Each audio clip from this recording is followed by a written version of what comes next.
And welcome into the Thursday edition. Robby and Rexrode, 102.5 The Game. Robbie Stanley alongside Joe Rexrode, Ian Safar here with you live from our Busy Bee Plumbing, Heating, and Air Conditioning Game Nashville studios, home of the $99 yearly Beehive membership where the buzz is always about great service. We got a lot going on the program today. Charles Robinson from Yahoo Sports will join us at 8 o'clock for his weekly visit. We will get into the Titans and all things NFL with him. So looking forward to that. The best and worst things in sports coming up later this hour at 6:45. And Joe, a beautiful day today. Week 1 of college football officially upon us beginning tonight. It's a beautiful time of year. We've made it. Yes, very exciting. 4:30 today might be the game that I'm most interested in, actually. The Boise State at South Florida game. Boise, 5.5-point favorite, ranked 25th.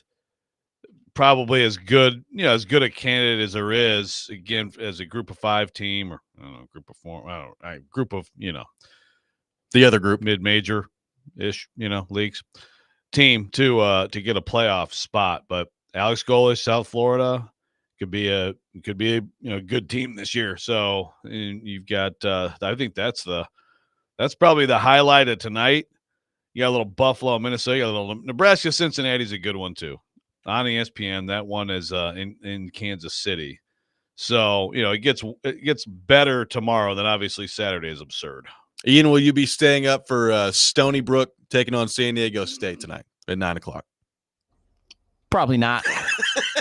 Dan McGuire's alma mater. I mean, it kind of feels like something Rexrode might do. It's like 9 o'clock tonight. Probably. I'm going to tell you. Yeah. San Diego State and Stony Brook. It was on. You got to stay up for that one. Hey, man, like I said, I watched every snap of Hawaii Stanford, so don't put it past me. Is that on, though? I don't know if that's got to be on something, right? ESPN Plus at least. Yeah, at least. Big Ten Network, somewhere. In case you're wondering, San Diego State, CBS 18.5-point favorite against Stony Brook. Interesting. Yeah, no, I'm with you, Ian, but yeah, it's not ESPN Plus. On ESPN.com, it would definitely list that. And usually it just lists, even if it's a different network, because all these other ones are listed, ESPN Plus, CBS it has no Sports, network listed. It has nothing listed. We will not have a camera in attendance at Stony Brook and San Diego State. Hope there's no plays that need to be reviewed. You got to get the coach's tape if you want to watch this sucker. You got to watch it on the all 22 later. Snapdragon Stadium. Yes. Pretty sweet name. Pretty sweet name. Snapdragon Stadium is awesome. That's what college football is all about, baby.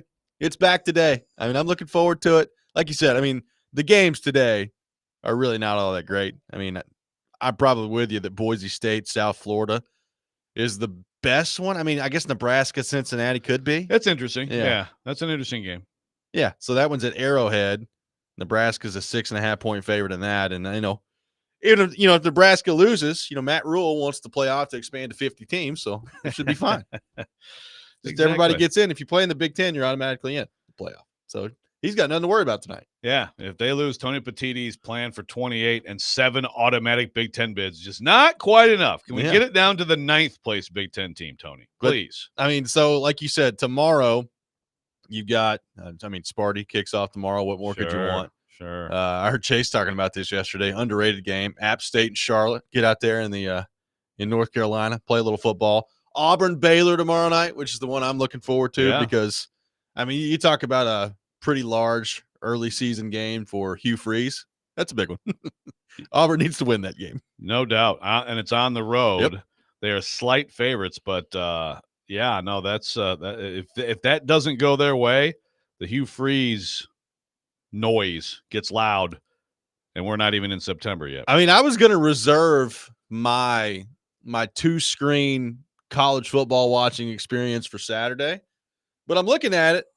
You got Auburn Baylor going on, and then you got Georgia Tech Colorado going on at the same time. I think I may have to go double screen on Friday night. I'm with you. Colorado, it's just I don't know what to expect there. So Caden Salter, right? I think he's there, has been named their starter. Georgia Tech could be good. Like, they're a fringe top 25 type team, which is why at Colorado, they are 4.5-point favorites. This is good. We're getting ourselves ready for Pigsy and Pick'em, which does start tomorrow. Start tomorrow. We're going to get in there tomorrow. We get the one week with no NFL games, but there's so many good college games this week that it'll be a bountiful pigskin pick'em. Yeah. How deep into the pool? I'm going to put you on the spot here, but that's fine. How deep into the pool do you think the true national title contenders go this year? Like, I would probably go Texas, Penn State, Ohio State, Clemson, Georgia, Notre Dame, Oregon, Alabama, and that might be where my list stops. It's a good question. I probably wouldn't be too different from you on that. I think all the teams you listed, I would agree. You know, is there a team? By the way, those are the top 8 and A people. So yeah, I mean, could I if you tell me right now, actually LSU, you'll be so surprised by how much better their defense got, and I think they could have the best quarterback. Could they be? I mean, look, Miami has tons of talent. Could Carson Beck have be all of a sudden the guy everybody thought he was going into last year and be like a lock first round type QB? You know, be like Cam Ward, go to Miami for a year, and a totally different situation coming from Georgia, but like go to Miami and so I mean, like there's a couple, and by the way, those are 9 and 10. Yeah, I have a hard time looking through the rest of the group, and I mean, I'd even look. I know you'll love this, but South Carolina has a ton of talent. What if Lenora Sellers is the Heisman winner and he's that good and he takes this huge step? I mean, they've got first rounders on D. Well, I'm like that would be a dark horse pick. Like I could also see that team not making the playoff when you look at their schedule, you know? So I think that, I mean, with this tournament, you look at last year, I mean, obviously Ohio State is able to revive everything after the Michigan loss and they get a second lease on life and they make that run. Notre Dame loses Northern Illinois. At that point, of course, I mean, I thought Notre Dame was a title contender really going into last year, and they ended up playing for it, you know? So, I mean, I think you've probably got the group, and that's probably about right. But there are a couple that maybe could sneak in there. I need to double check this and make sure that this is correct, because somebody told me this, and now Google/AI is saying it's true, but I need to do some more research before I'm 100% convinced. But according to what I've been told and now what Google tells me, the 1981 Clemson Tigers, the last team to win the national championship without being ranked in the top 10 in the AP poll in the preseason. 1981. That's wild. I guess I could buy that. You know, the thing is, first of all, this is where people, you know, they I think they get overly excited about like how damaging the poll can be. Back when the polls dictated the national champion, that was a thing, right? Like if you didn't start at a certain place, you might not get there. Yeah. Right. So like it makes sense for that to be the case until we get to the BCS, right? And then, boy, that is surprising though.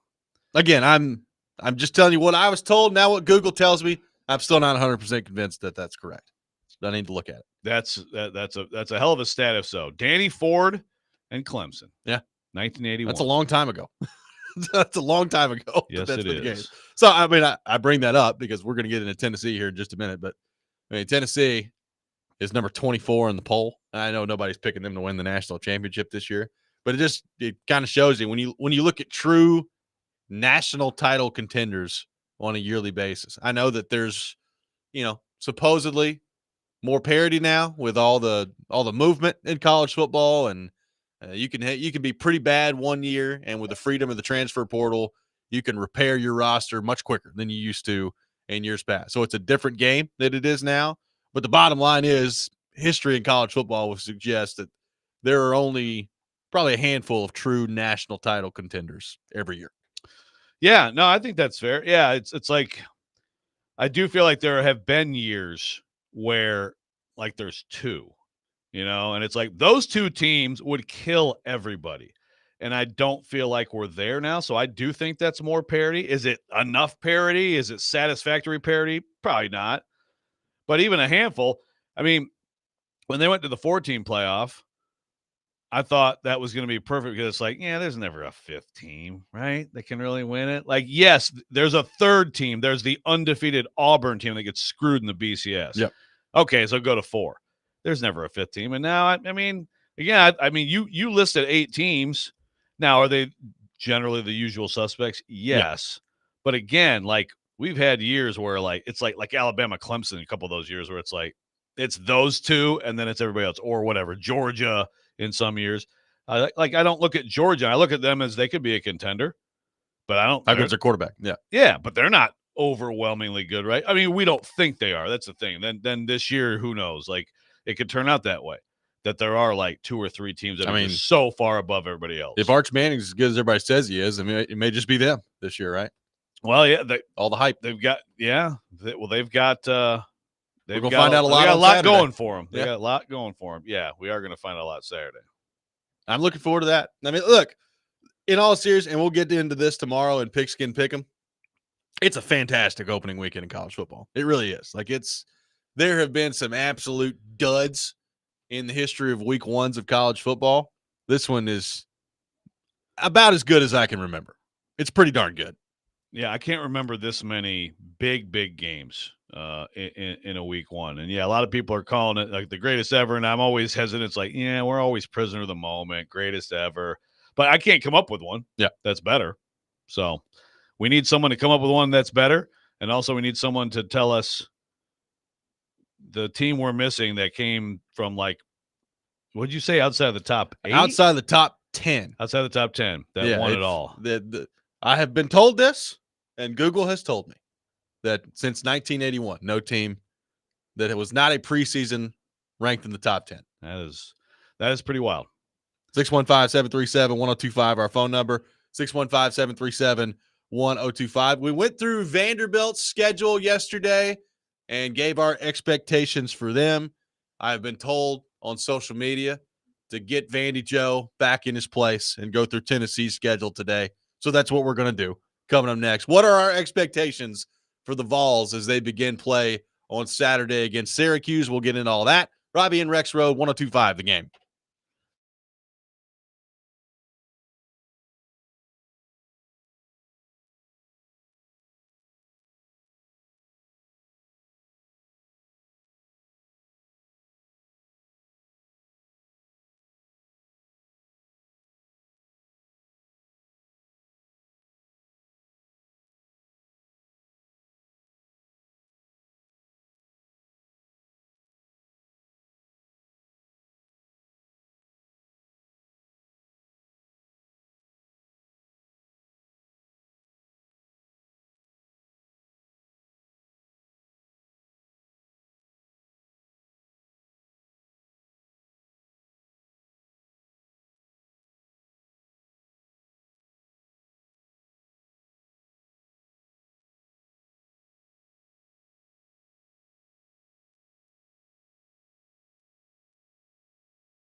Welcome back in, Robby and Rexrode, 102.5 The Game. Robby Stanley, Joe Rexrode, Ian Safar here with you on this Thursday morning. Google's an idiot. That's what we've learned here in the break, all right? So Auburn Stop Google. in 2010 won the national title. They were not in the preseason top 10.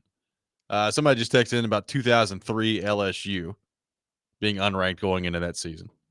Really? I need to go back and double check that. Ian sent us this There's a list. NCAA.com. Yeah. The 1990 Georgia Tech Yellow Jackets. Yep, that's definitely a good one. And The also, 84 BYU Cougars. So Dude, Google's an absolute moron. the 84 BYU Cougars. I mean, there's a great example of like why we need a playoff. I mean, we have one, but like back then. So yeah, they went undefeated. According to this, who'd they beat? They beat somebody early good, and jumped into the poll, jumped high in the polls. But yeah, they weren't. They didn't play Pittsburgh, maybe. Yeah, there you go.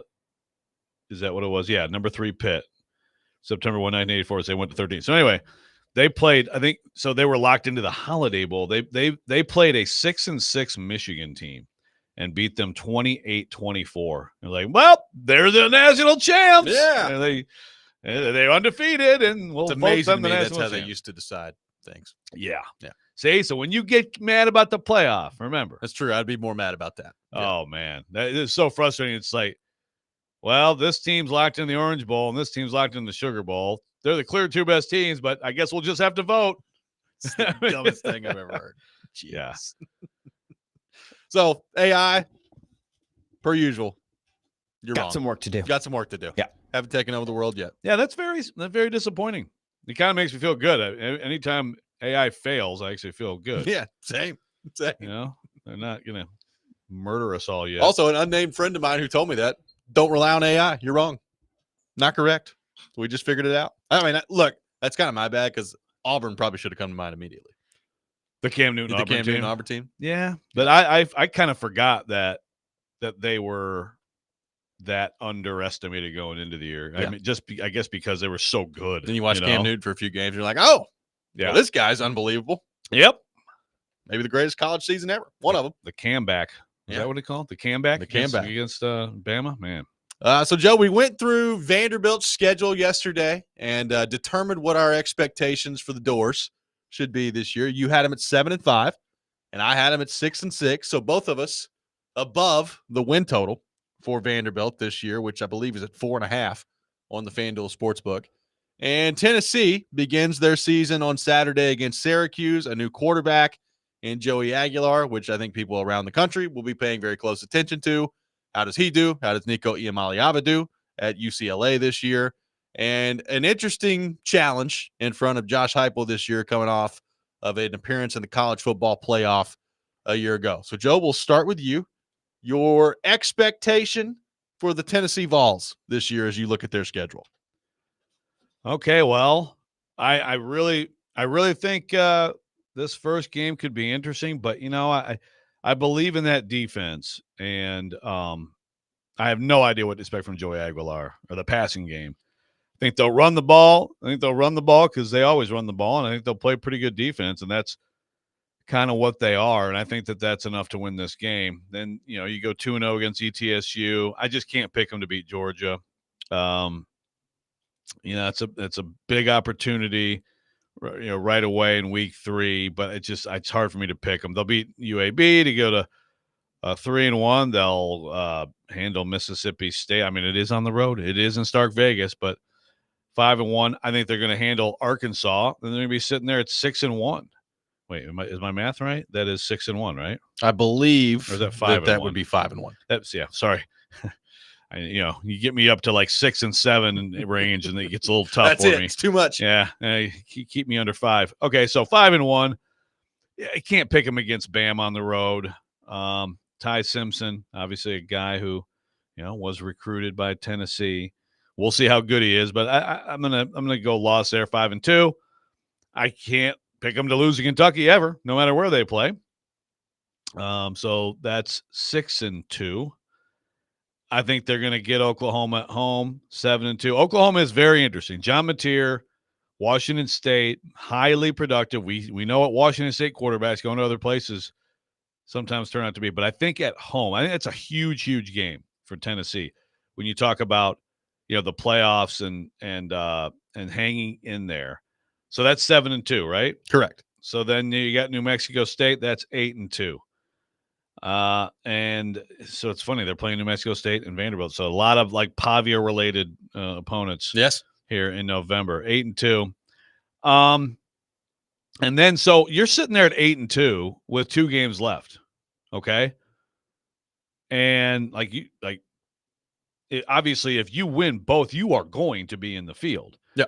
If you lose one of them, you're probably not.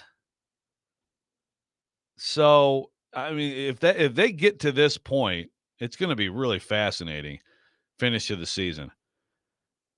But I'm picking them to lose both of those games. They don't win at Florida, and then I've already liked myself. You have. Now that I'm going through the schedule, I regret that. It's like, yeah, they'll beat Vanderbilt, but too late. I already said it, so I got the Vols going 8-4.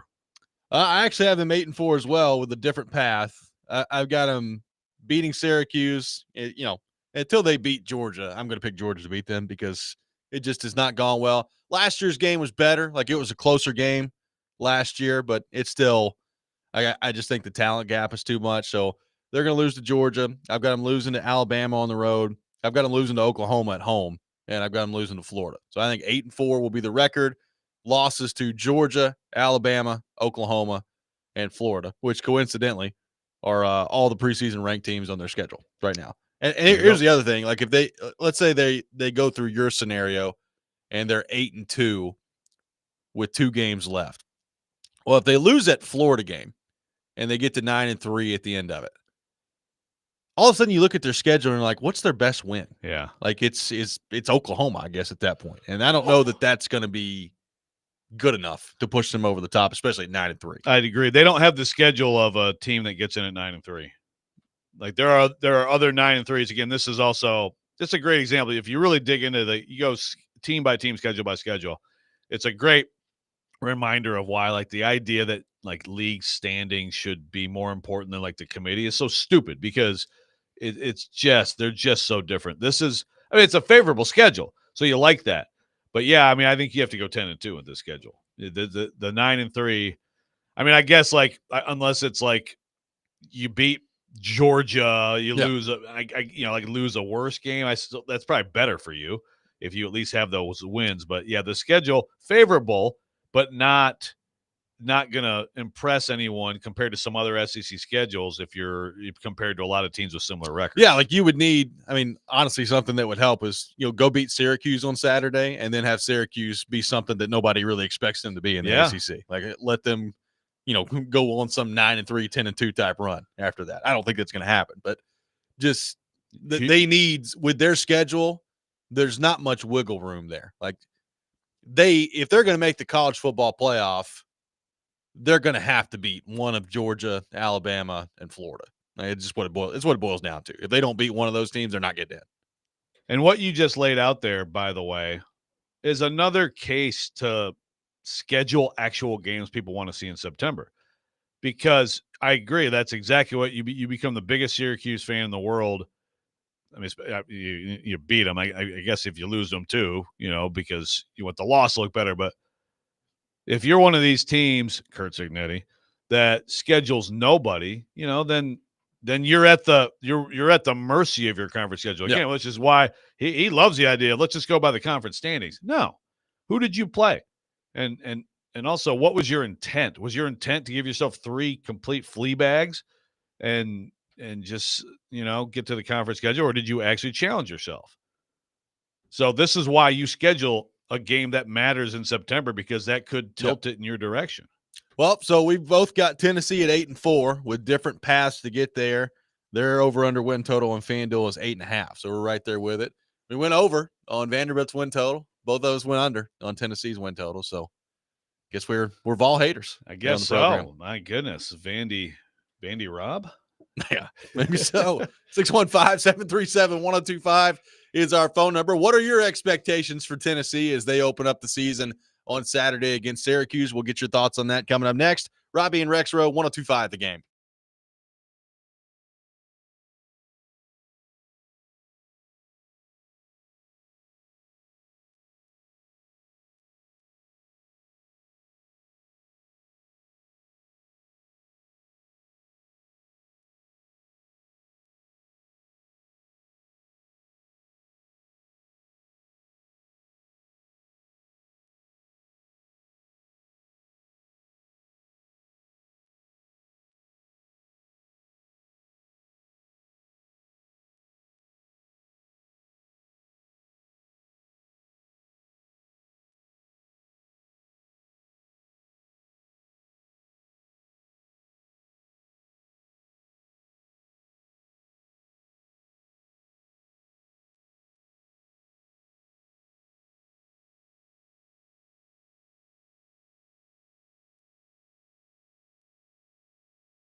This season, catch MTSU football on Totally Hits 93.3. This Saturday, the Blue Raiders will host Austin Peay. Kickoff at 6 o'clock. Coverage also available on the Totally Hits Nashville app and at totallyhitsnashville.com. We'll have the best and worst things in sports coming up at 6:45.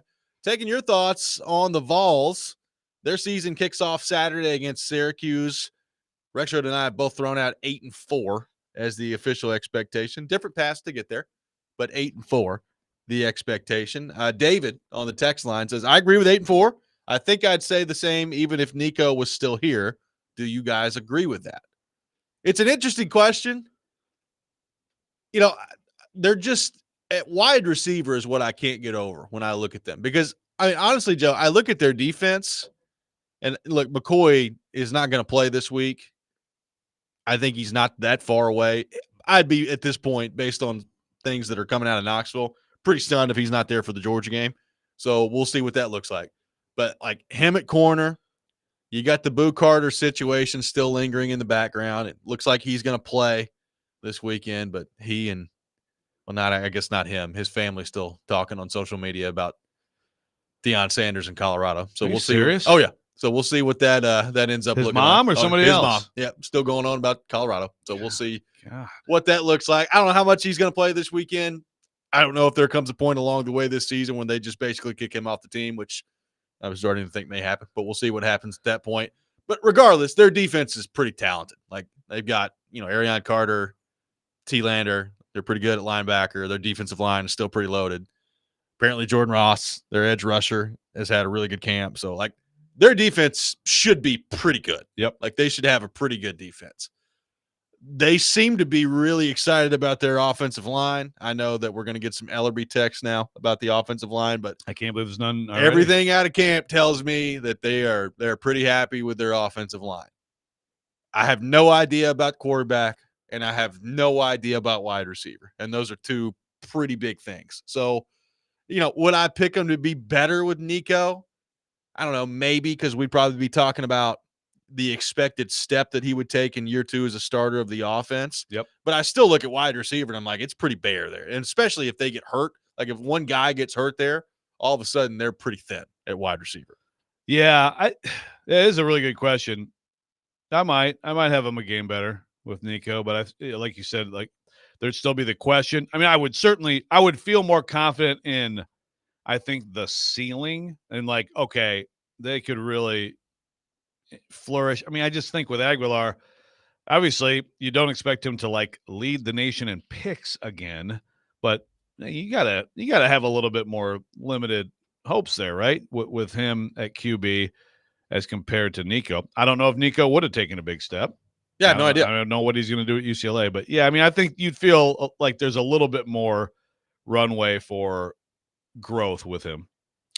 I just a big part of it too is going to come down to how does the offense operate, and what I mean by that is, are they back to one of those really, really high paced tempo teams? Like, can they do that with a guy that got here in May running the offense? Like, are they going to be able to run that it? He's been very, that it's been fast. Yeah. So is that true? Like, are they going to be able to operate that way out there? And if so, how much does that help them? And here's the other thing.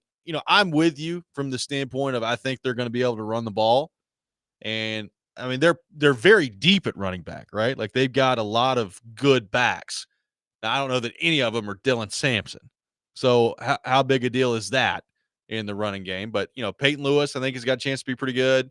Deshaun Bishop, I think you know what you got there. Like he's pretty reliable. And they've got some young guys at running back that they feel really good about, in addition to Star Thomas is coming in. So they're like 4 or 5 deep at running back. So they feel pretty good about that. But are you getting the same level of explosion and, frankly, like the same level of at times your running back bailing you out like he did last year? Yeah, no, that's fair. I mean, probably not. And even again, you go back to Jalen Wright. Yeah. I mean, they've had guys who have like really elevated themselves. I mean, although I remember that, that year at times it was like, man, they're just going to sit him the next 2 series in a row. Last year they went to Sampson, and I thought it was great. But it's not bad to have that depth there. I think any of those guys, or several of them, can produce at a high level. And I just, it's like defenses. It's not like you really can do that much different against what that offense does. You have to win. If you can win up front, then you're going to be fine. But it's not like defenses can really you force them to kind of spread out and declare themselves. Yep. So like that is now if the passing game is atrocious, that's when it changes, then then you can probably gamble a little bit more and get away with it. But I think they'll run it. I think they'll play defense. And the passing game, it's like you're looking at potentially here 3 straight years of just not a very dynamic passing game after, again, 3 years ago being like one of the most dynamic passing games I've ever seen. Yeah, and we'll see. Like, I don't know. They may come out on Saturday and throw for 350 yards. I have no idea. Like, I have no clue. Use the tight ends, man. Game. Yeah. Use the tight ends. Yeah, like Kitzelman, and everybody. Ethan Davis has been basically a camp hero for them the last couple of years. But does it translate to actual games? Like, they need that to happen at some point. Like, they feel great about Kitzelman, and I get it. I think he's going to end up being an NFL player, but what does that look like in the passing game? How often are they in 2 tight end sets, which they did, I think, way more last year than they anticipated heading into the year? I think you're probably going to have to do that this year based on your wide receiving room right now. And then that's kind of the big thing too. Everybody around the country is going to focus in on quarterback. And I get it. Like, I have no idea what to expect from Joey Aguilar. But really, to me, I think a lot of what they do, whether they're 7-5, 8-4 this year, or they are 10-2 and looking like they could be back in the college football playoff. How good's Mike Matthews? How good's Braylon Staley? I guess Brazel, does he take a step from last year to this year? I don't know what the answer to those questions are. If that all happens, and if Matthews is as good as everybody hopes he is, if Staley is the type of player that they recruited to be in the slot, and if Brazel is solid out there, is that good enough with that trio at wide receiver? Because behind them, it's basically true freshmen. Yeah, and again, Squirrel White, I think like 5 years from now, 10 years, or however long Heupel's here, we'll still be looking back at like, wow, Squirrel White, boy, the freshman who really made a difference in this offense. It's just you're not going to see it very much. So I agree, it's on those guys. I think there's talent there. I think there's potential there for them to be good, but got to see it. What do you think about the hype? Does the Heupel extension move the needle for you? I mean, it's 1 year. Yeah. So no, I mean, it's kind of weird to actually see. It's almost like an insult to have a 1 year extension. We'll add it. We'll tack a year on. Like some contracts automatically roll over. There's in college football coaches have so it's like basically then it's not even really a story. It's just, it's always like a 4-year rolling contract. Right. It extends every year, but that's not what this is. It's just an extension. Yeah, it's there were some Tennessee fans that were wondering last year after the college football playoff why he didn't get one. So it was like, why is Heupel not getting an extension? And my answer was always, well, he signed through 2029. Like, what does he need an extension right now for? But apparently he was able to get another year tacked onto it. So good for him. Yeah. I mean, good for him. I mean, the last time that Tennessee got an extension at this time of year, it was like, got to make sure Jeremy Pruitt's locked up so he doesn't go coach Alabama at some point. Yeah. Hands off, Alabama. Yeah. Alabama, he is ours. Better get ready to pay a buyout if you want to come get Jeremy Pruitt. He looks like a Sherpa on the sidelines taking people up a mountain. We cannot let that guy go. No way. No sirree, Bob. Oh, did you see him? He just punched the whiteboard out there. That guy's intense. That guy's really intense. Brutalized a dry erase board. What's he doing with the McDonald's bag in his hand over there? Oh, wait, that was debunked, wasn't it? Chick-fil-A bag. There was a Chick-fil-A bag, right? With money in it, I think. Wow. I mean, Dan Patrick is pretty adamant about the McDonald's bag. He was. Yeah. He was he had good sources. Yeah, I mean, I think there was some level of there was like it was like the worst cheating ever done. Yeah. Like it was like cheating, like paint by numbers cheating. Yeah. Like, really? You have a cash in your desk and stuff? Like, what are we talking? This is like a bad 80s movie. Here's the other question that if it goes this way, probably is not good for Tennessee. How long is the leash that Aguilar's got? Like if he's just okay for the first few weeks, is it just his job and as long as he's healthy? Or behind the scenes, was the quarterback competition actually close enough between him and Merklinger? Or does McIntyre make some improvements throughout the year where they turn it over to him? Like my read on it, Joe, is there was some pretty significant separation that Aguilar put out there as camp went on. Yeah. And unfortunately, it sounds like some of that was Merklinger playing really poorly. Correct. So, yeah, and then you have the McIntyre thing. Like in the old days, it's like, well, no, I mean, you're not messing. You're redshirt that guy. That guy's going to be. And hey, like look at Alabama. People forgot that Ty Simpson was even there. It's like, yeah, this is what used to happen. Like you have a couple years to get ready, and then you're actually ready to play. So, but in today's game, I like.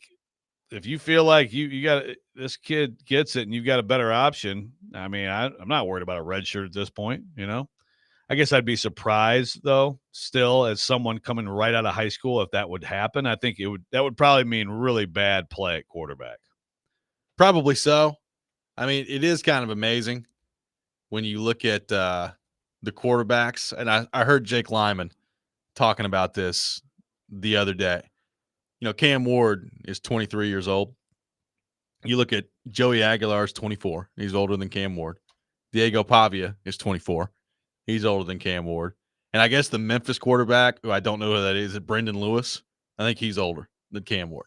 So, like, all the quarterbacks around here are just older than Cam Ward. It's like, and they're all a Titans pro quarterback. All right, cool. And they're all older than Anthony Richardson, who's already been discarded as a starter in the NFL. Yeah, exactly. So that's the world we're living in right is. now.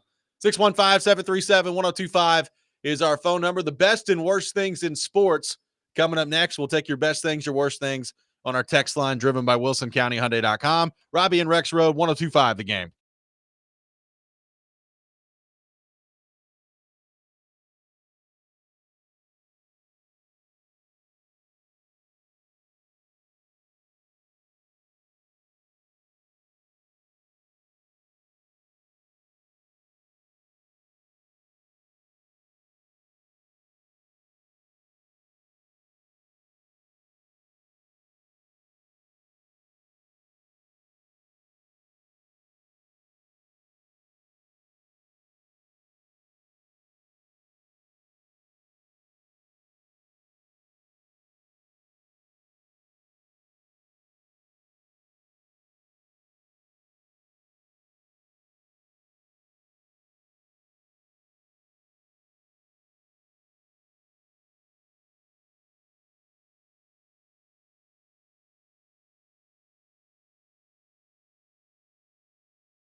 The best and worst of the sports week. Now on Robby and Rexrode. On ESPN. 1025 The Game and the Game Nashville app.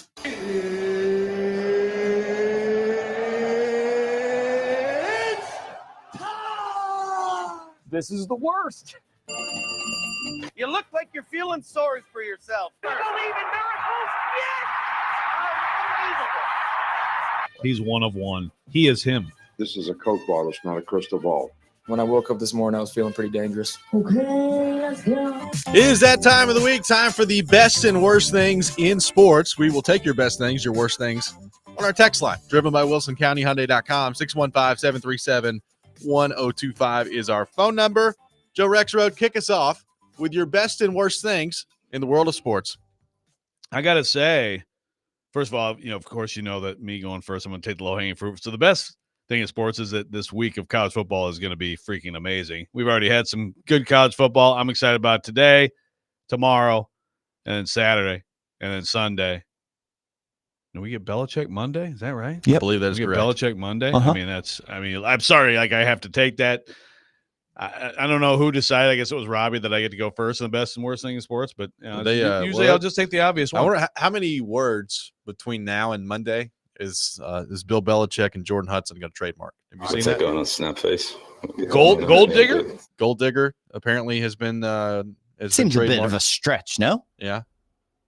To trademark that? I mean, not a stretch as in she might be a gold digger, but like to trademark that phrase? I mean, come on now. That's what is that going to work? Yeah, I don't know how that works. It's like, yeah, that's a really interesting thing. I'm not going to pretend to be a patent lawyer or whatever. I don't know. But yeah. Apparently a few different phrases they're trying to get trademarked up there. What else? I saw this. I need to go find it. Something with like his name attached to it is in there too. But I'll find it. Hold on. Interesting. They got a lot going on. Coach your team. Here we go. Chapel Bill. Yeah. There we go. Yeah. Yeah. Now that one, I get that. That's like your branding. There's apparently Right. 17 different ones. Bellustrator. Okay. No days off. The Belichick way. No days off. others. Isn't that a Taylor Lewan thing? I They guess might have a legal there may be battle problem coming. Yeah. I'm just that's what's going on apparently. Interesting. That could be I'm sure that's going to go well. Yeah, that could Belichick. be. Thanks, because I was going to say I really have struggled to find a worse in sports. I mean that could work. Maybe I'll go though with and I'm just kind of catching up on this. Like some of these Titans fans on social media, which again I know that's also low hanging fruit, right? Like there's just idiots on social media in general, but like some of the crying about some of Titans media, again, this is brought to my attention by Stilly tweets. I've unmuted him, by the way. Wow. Because I miss him. So I'm gonna engage with him on Twitter now. But he's out here big deal for you. defending media and stuff. And I'm reading some of the comments of these people crying about Andrew and everything. What do they have to cry about? Come on. A football team. That's what they got to Calm cry down. about. Exactly. Like, your team's not good. But this is the time of year to think your team might be good. Be happy. I agree. Ian Safar, your best and worst things in the world of sports. I'm gonna go Nashville SC. I'll get back on the winning track. Big win. This week was a little bit low key. Nothing really stood out as far as best things in sports. So I'll go Nashville SC. Back on the winning track. 5-1. Pretty good bounce back win there. Nice. And then worst, I think I'm just gonna go the NFL roster cuts. I'm not sure I like the whole. I get we don't like the phase, just rip the Band-Aid, let's get it done. But the whole roster cuts all at once, it was just too much, trying to keep up with it, scrolling through. Everybody's like tweeting out some type of breaking news, like so-and-so has been cut from, never heard of the guy, Also, there are guys that that are going to get cut. Like, that you're cutting some of these players like 2 days into camp. It's like, all right, yeah. That guy's not going to be here to help out. You just have all the insiders just tweeting random names from some team that got cut. And it was just overwhelming. So I'll put that as the worst. Plus, I like that one. Plus, I mean, to see guys get cut in the NFL in general, I heard D-Mace Derek talking about this the other day. And, I don't want to be all soft and these guys shattering dreams and everything like that. But I mean, it is kind of a big deal to go through all that and to play and to think, hey, I've been working my whole life to play, and you don't get there, and just trying to find that next step. I'm sure that's not an easy thing to do. So I'll go roster cuts as my worst. My best thing in sports, Lee Corso, final show coming up this weekend. And I'm sure it's going to be, an emotional thing on College Game Day. They did that special on ESPN last week, and some of the interviews in there, particularly Herb Street, just losing it, talking about Lee Corso there. It was cool to watch. And, it hadn't been the same watching Corso on there the last few years.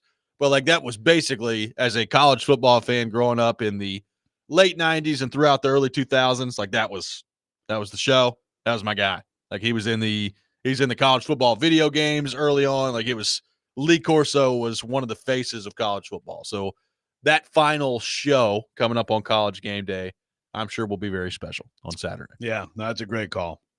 Yeah, very much looking forward to that. I mean, my worst, I hate to go back to the rant yesterday, but Matt Campbell and this, just rigorous schedule that they're about to go through, playing South Dakota on Saturday, the number one schedule in America. I feel like I just got to bring it up one more time.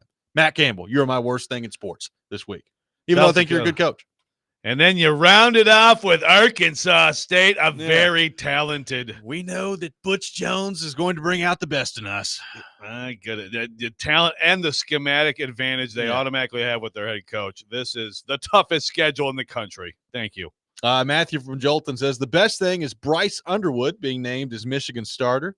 The worst thing, the Braves season. It's been horrendous. This is from Matthew from Jolton on the text line. I mean, they're paying Bryce Underwood a lot of money. You better be starting for him. Get out there and play. I guess so. Yeah, unfortunately, I have no access to the text line, which is good apparently for people who don't want to get yelled at, because apparently I'm very mean to people on the text line. I guess I have to have you send mean messages for me. I guess so. Yeah. Brian says the best thing, Iowa State beating Kansas State in Dublin. Matt Campbell. The worst thing, the Dallas Cowboys and their ongoing circus, which is still ongoing. God, I know, but it's almost like it gets to the point where it just becomes background noise almost, right? You would think. Greg says best is the Braves taking the season series from the Marlins for the 12th season in a row. Have some of that, Miami Marlins. Ooh. Have some of that. Greg says the worst has been the wait for week 1 of college football. It is. Now that we're only, I know it starts tonight. The big one is Saturday. Like having Saturday a couple days away now, I'm like, all right, let's just get there. Let's go. Let's go play some football. Yeah. And then, you get into the season and you just sort of take it for granted. I know. So just remember how long we had to wait for football. So no wasted days. We have a chance to watch football. Oh, don't say things that could be trademarked by Belichick at some point. Yeah. Chapel Bill's kind of cool. That's cool. Probably should have began and ended there. Gold Digger is how do you trademark that? I just continued. I saw somebody, I guess Bleacher Report came out with an article about that yesterday, about all the different names that they had trademarked. And one of the quote tweets I saw on my For You page on Twitter was, yeah, Bill really did need Brady the whole time, didn't he? It's like, Brady did just cover up a whole lot of things, didn't he? Dan Wolken's got them going 11-2. 11-2 or 10-2? Yeah. Like we've had some guests on our show that feel wildly all over the map about North Carolina. Wolken loves them. I think Ryan McGee thinks it's going to be an absolute disaster, a tire fire down there. So we'll see how it goes. Yeah, I don't know. I mean, look, Brady is the more important of the two. Belichick's pretty freaking good coach. I mean, let's give him some credit. I mean, he's a pretty good coach. Does he work as a college coach in 2025? In the back half of the 2020s? Well, and is he watching film, or is he figuring out how many words they need to try to trademark? Yeah, and there's all that too. And that's the thing. I mean, if it doesn't go well, that's going to be even if internet. Even if it really is just because she does stuff that gets on the internet and he doesn't change him at all, that's still going to get totally the blame for everything. Gover says the best thing is Joe back on the air. Oh, isn't that nice? That's nice. Thanks, Gopher. Isn't that nice? 615-737-1025 is our phone number. Charles Robinson from Yahoo Sports will be with us at 8 o'clock. We got a lot of things to get into on the Charles front. Some moves made by the Titans yesterday. Anything of particular note? We'll get into that. Take your thoughts on the Titans as well. Robby and Rexrode, 102.5 The Game.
Hour number 2, Robby and Rexrode, 102.5 The Game. Robby Stanley, Joe Rexrode, Ian Safar here with you on this Thursday morning, live from our Busy Bee Plumbing, Heating, and Air Conditioning Game Nashville studios, home of the $99 yearly Beehive membership, where the buzz is always about great service. Charles Robinson from Yahoo Sports will be with us in 1 hour, and we will get into the Titans and all things NFL with him. So looking forward to that.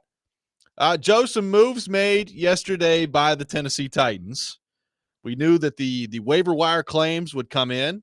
I think, what'd you predict, 3 yesterday? So you almost got it. Almost got it. 4 waiver claims. I was low yesterday for the Tennessee Titans. Jalen Armour-Davis, who is a defensive back who has some experience playing with Denard Wilson, coming in.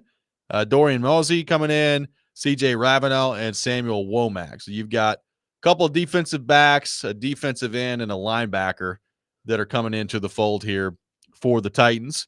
And because of that, you look at some additional moves made. Timmy Horn, Gabe Judy-Lally, John Ojukwu, and Curtis Jacobs waived, in addition to Corey Levin yesterday for the Tennessee Titans. So, I mean, I guess right now, technically, one straight-up center is all they've got on their roster in Cushenberry, and I guess maybe Jackson Slater could be the backup now. We'll see if Levin ends up back on the practice squad here at some point. But anything in particular stand out to you, Joe, with the moves made by the Titans yesterday? Yeah, and I'm sure like Corey Levin probably had an idea, but it's still, I feel like it's happened multiple times in his career, including like previous stints with the Titans, where it's like, Corey Levin, he's pretty good. Oh, no, Corey Levin got cut. Never mind. Corey Levin. Remember, like the first time around, it was actually somewhat surprising, like quite surprising. Yep. And here it's like kind of expected him to, be the starting center in week 1 at Denver. And now again, they can do the practice squad thing with him. And so that may be the case. Koharski says, Jackson Slater, like you said, maybe the backup said, there's also Brandon Crenshaw Dixon is a young guy, but that one was a little surprising. And then it does seem like they, and this is a Mike Garofalo tweet, Eagles, Saints, Dolphins also put in claims for corner Jalen Armour-Davis. Yep. So he looks to be, of those claims, having that number 1 claim, definitely a prize. Like here's a benefit of having that, because if 3 other teams, one of them the defending Super Bowl champ, are putting in a claim for a guy, you probably got some. So I think that's a clearly an important ad for the Titans and very much needed at that position. Well, and he's only played 19 games in 3 years. So he played 4 in 2022, 8 in 2023, and 7 last year. Started 2 games for Baltimore last year. So 19 games in 3 years. If the name sounds familiar, he went to Alabama. So he's an Alabama guy. So I don't know exactly what type of role he's going to play here with the Titans, but like you said, some competition to go get him, and that's where having the number 1 waiver spot comes in handy for the Tennessee Titans yesterday. On the practice squad front, Mason Kinsey has found his way back home on the practice squad. So good to see him back in there. Xavier Restrepo, if you're wondering if he was going to get claimed by somebody else, he did not. So he is on the practice squad for the Tennessee Titans. Trevor Siemian has made it through. James Prochet has made it through to the practice squad. Thomas Odukoya back on there as well. So the Titans get their guys onto the practice squad without losing them elsewhere around the league. Not a huge surprise. Yeah. I still, like we talked about with TD yesterday, I still would rather see like a developmental quarterback, young QB, as your QB three in your practice squad. You can also look at it like a guy like Simeon. So he's going to be given the defense looks.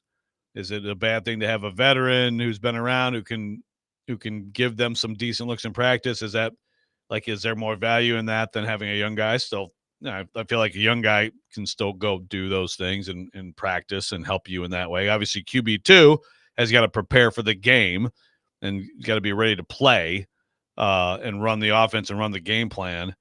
Whereas, you got a QB3 running the show team. I just still can't get over Vrabel calling it the show team, but the scout team, right? I would still, I'd like it. I'd like to see a young guy in there. I think that would have been the way to go, but they got Simeon. Well, and I guess my question from a roster standpoint now is, between now and week 1, when the game rolls around, do the Titans look at bringing in somebody that's still out there on the street? Like, we talked about Preston Smith a couple weeks ago. He's still out there. Like, do the Titans consider bringing somebody like that in? I mean, at this point, Joe, I would have to guess no. I mean, it's August the 28th, and we're, a week away from the NFL season beginning next Thursday. You play a week from Sunday. So it's not impossible to bring somebody in and be ready to go by the time that comes around, but it kind of feels like you're running out of time on that front. So that to me, I guess, is the biggest thing. Like, we got caught up in the waiver wire. We just went through the names. How many of those guys are going to be of any significance for the Titans this year? I have no idea. Yeah. Probably not very many. And if they are, probably means you're going through some injuries there. So, but we'll you see will what go through happens. some injuries. You will go through some, and it's not ever a bad thing to add some depth. But I do wonder, like at edge rusher specifically, do they try to bring in somebody that's still out there? Yeah, it has seemed like an obvious thing to do for a long time. They're still not doing it, right? So you hope it's not, because they can't spend money. Like, go ahead and if there's somebody who can help you, do it. But also, you hope what it is maybe some of these young guys are, have made gains and they feel like they have decent depth with some of those guys. I mean, obviously they don't have the front line difference makers that you need, but you're not getting that out there. Well, Zadarius Smith is still out there, and he had 9 sacks last year. And Jeremy Fowler put it out there the other day that Zadarius Smith, multiple contending teams have checked in on him, who is training and waiting on the right situation. That does not sound like somebody who's waiting on the Tennessee Titans to give him the call. No, exactly. I've kind of expected him all along to go back to the Lions, but I have no idea. But they're not the team that gets a guy like that. It's just because first of all, like he's really not that. I mean, he had 9 sacks last year. Good for him.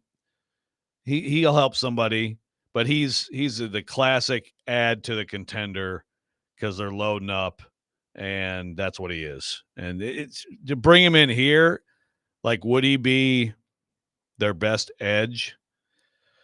I mean, he's right in the same, right around Arden Key's level. Different kind of player, but same basically like quality level. One texter says, with the Titans picking up 2 corners on the waiver wire, do you think that means they don't expect Snead back? It tells me that they look at the bottom of their corner room and are like, man, this is bad. Exactly. Like we need some help here. Yeah, exactly. It's more about that. Now, if you like him and you feel like you've really improved yourself, you do have to cover your butt for when Snead inevitably can't play. But he's going to play. He's going to play, and then we'll see how long he plays, right? And if you're them, you have to be ready for him to not be that good. But even if he's like what he was last year, okay, then he's starting for you, for sure. But then you also have to be ready for him to get hurt, and then now you think better replacement. No, I don't look at it like it's a direct Snead move. It's like you said, that they the some of the depth guys they had there just weren't up to snuff. Anthony on YouTube asking how we feel about Shy Tuttle and his addition to the team with the Titans. Yeah, Can you read into any of these moves when it comes to injuries? Shy Tuttle and like Sweat, or Levin and Cushenberry? I mean, like maybe they're optimistic on Cushenberry. Yeah, it tells me that Cushenberry is going to be ready to go. Like I think Cushenberry is going to play in week 1. Tuttle. What does that mean for Sweat? I think Tuttle's the same thing we do with the corners, which is that they just churn in the bottom. Yeah, I think so. I mean, how good is Tuttle? I mean, it's not a bad ad. Like, he's started a lot of games in the National Football League, and he adds. He makes it better. He makes it better. Like I would not get expectations too high for Shy Tuttle coming in, but you're talking about a guy that started 15 games last year and started 17 games started 17 games the year before that. He's been in the league now at this point for a while. He's got 95 games worth of experience, and he's 29 years old. So, he's a serviceable player is what he is. Yeah. Wonder why the Panthers moved on from him. The Panthers apparently moving on from everybody. They're loaded, man. Thielen, they're loaded. Traded him. Maybe they drafted somebody. I don't know. Thielen, I guess you look around and it's like, well, we got Xavier Legette. What more do we need? Ted McMillan, baby. Ted McMillan and Xavier Legette. What a combo. That's pretty good. Remind me where Thielen went. Minnesota. He was ready. He went back to Minnesota. Yeah. So there you go. Apparently, the Panthers looking to make some moves. I'm intrigued by the Panthers That's this year. the organization. I'm you not wanna going to follow. lie. Yep. I'm intrigued. They could be, and if they actually are kind of good this year, there you go. There's an example of you can have the worst owner in sports, and they can still somehow find their way to being decent at football sometimes. I would get We'll my hopes see. up. We'll see. We'll see what happens on that front. 615-737-1025 is our phone number. More of your thoughts to get to on the Titans coming up next. We will do that later today on ESPN 94.9 The Fan. The Sounds taking on Charlotte at First Horizon Park. First pitch at 6:35. Coverage also available on the Game Nashville app and at theGameNashville.com. Sounds baseball on ESPN 94.9 The Fan, presented by Twin Peaks and Family Leisure. This is Robby and Rexrode, 102.5 The Game.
Welcome back in, Robby and Rexrode, 1025 The Game.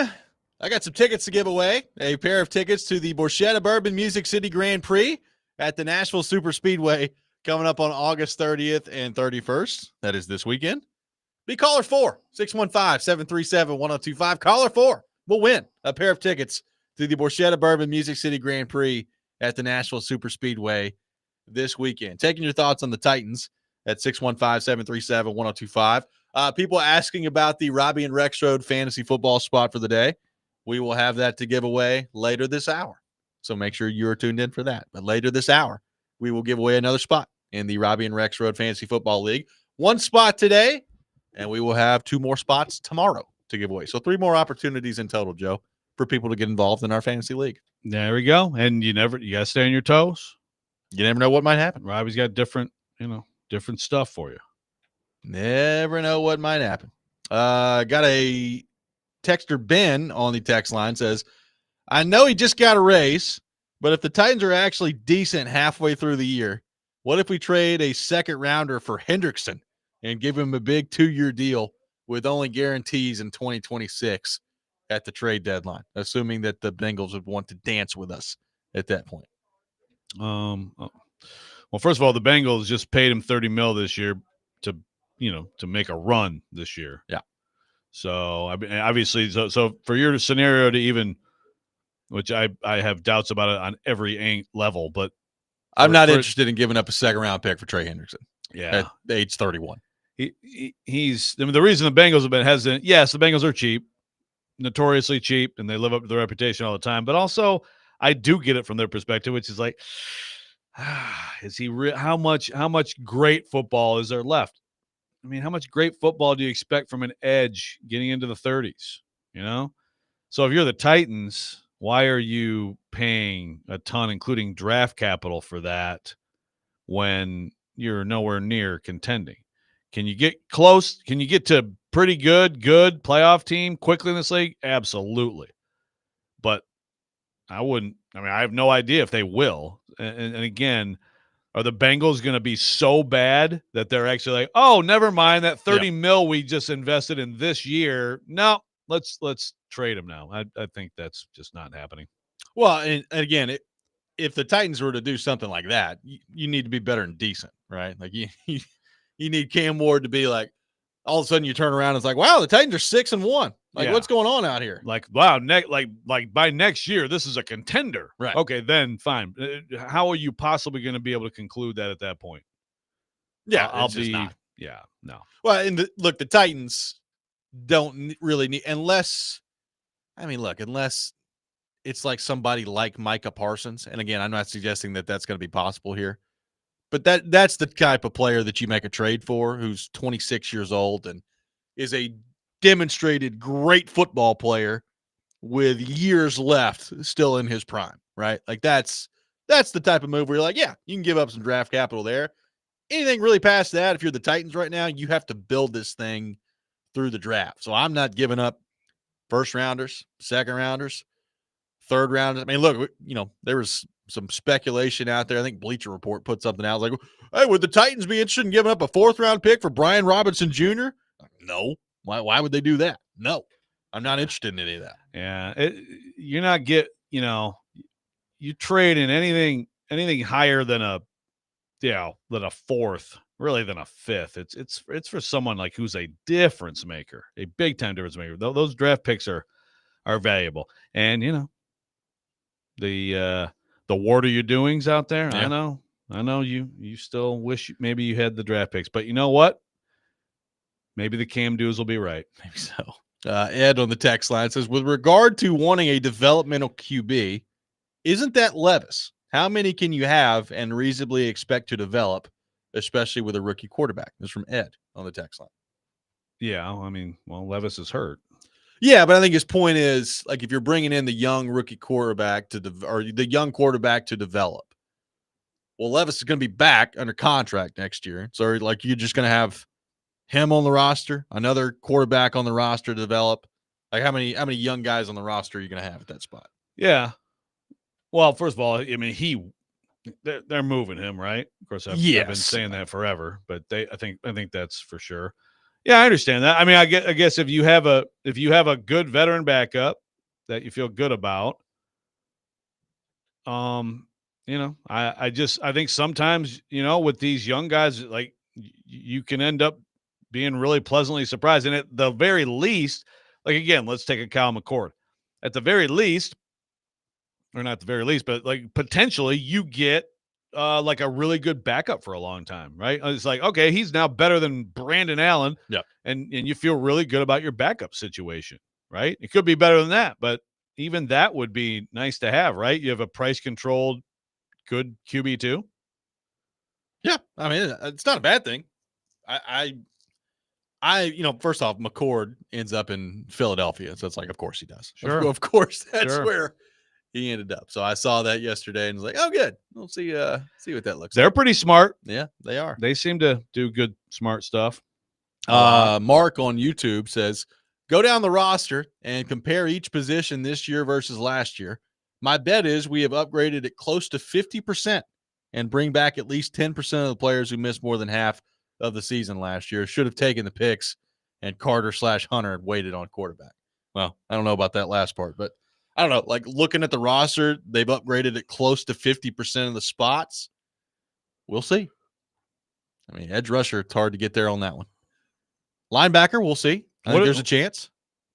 Yeah, I mean, boy, I don't know. It'd be an interesting exercise. Yeah, like like Cody Barton seems to be like better now. So again, like with some of the upgrades, that's what you want. You want like a young player. Yeah, Cedric Gray is a total non-entity a year ago. Now he's probably going to start. Yeah, okay. So you've upgraded by not changing the player, just by him getting better. Right. And these young receivers, is that an upgrade? Like how much better is like the receiver room? We'll see. Helm better than a Wiley. There you go. Offensive line, you would think would be better. Better than an MPF. Yeah. So maybe so. Maybe they've upgraded. Maybe we're sleeping on the Titans. Maybe they were so bad a year ago that's not that hard to upgrade. That's the thing. You can do that and still win 6 games. Yeah. So I mean, quarterback, that's the big question too. Like this year, forget long term with Ward. How big of an upgrade is Ward this year on what they had a year ago? You would think conventional wisdom would tell you it shouldn't be that hard. But he is a rookie quarterback. Yeah. I mean, because it was so bad last year, I think you can say it's an upgrade, but then, sure. Like how much though? Yeah. But I guess if that's all we're saying is just an upgrade, even if it's a slight tick of an upgrade, then that counts as an upgrade. Might be a significant one. Probably going to have some weeks this year where you wonder if it is one because he's a rookie. And the other good part of this is like if they can block properly through the first 2 weeks on special teams, not allow a punt block, and then they can go tackle somebody when they kick or punt the ball. You're talking about an upgrade there already. Yeah, like what's the value? It's like, wow, they made a special teams tackle. How about that? Yeah, what's the value of going from like a guy who should not have been a special teams coordinator to like one of the best ones in the league? What's the value of that? I mean, you would think it would help tremendously. I would hope so, even given the state of their roster right now. And then, if you need Joey Sly to kick apparently a 70-yard field goal, he can do it. Yeah, when he shanks a 38-yarder, then you may wonder. You might. I mean, he might kick it out of the stadium. Yeah. It's like, wow. Joey Sly just shanked that one into the Cumberland River. How did he do that? It's amazing. Yeah, I don't know if that one will end up being an upgrade. We'll see. But even, like the coaching, not just the special teams coordinator. I mean, are these coaches smarter, better for what they went through last year? That's a possible. That's a possible upgrade. I would hope so. We'll have more to get to coming up next. 615-737-1025, our phone number. Rexrode has come up with 2 stories that apparently we've not talked about that involve me. So I'm very interested to see what this is. Damn right. Coming up next. Vanderbilt football beginning the season this Saturday at home against Charleston Southern. You can catch all the action on 102.5 The Game with the pregame show starting at 4:30, kickoff at 6 o'clock. Coverage also available on the Game Nashville app and at thegamenashville.com. This is Robby and Rexrode, 102.5 The Game.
Welcome back in, Robby and Rexrode, 102.5 The Game. The Rex Rant with Joe Rexrode coming up at 7:45. Charles Robinson at 8 o'clock.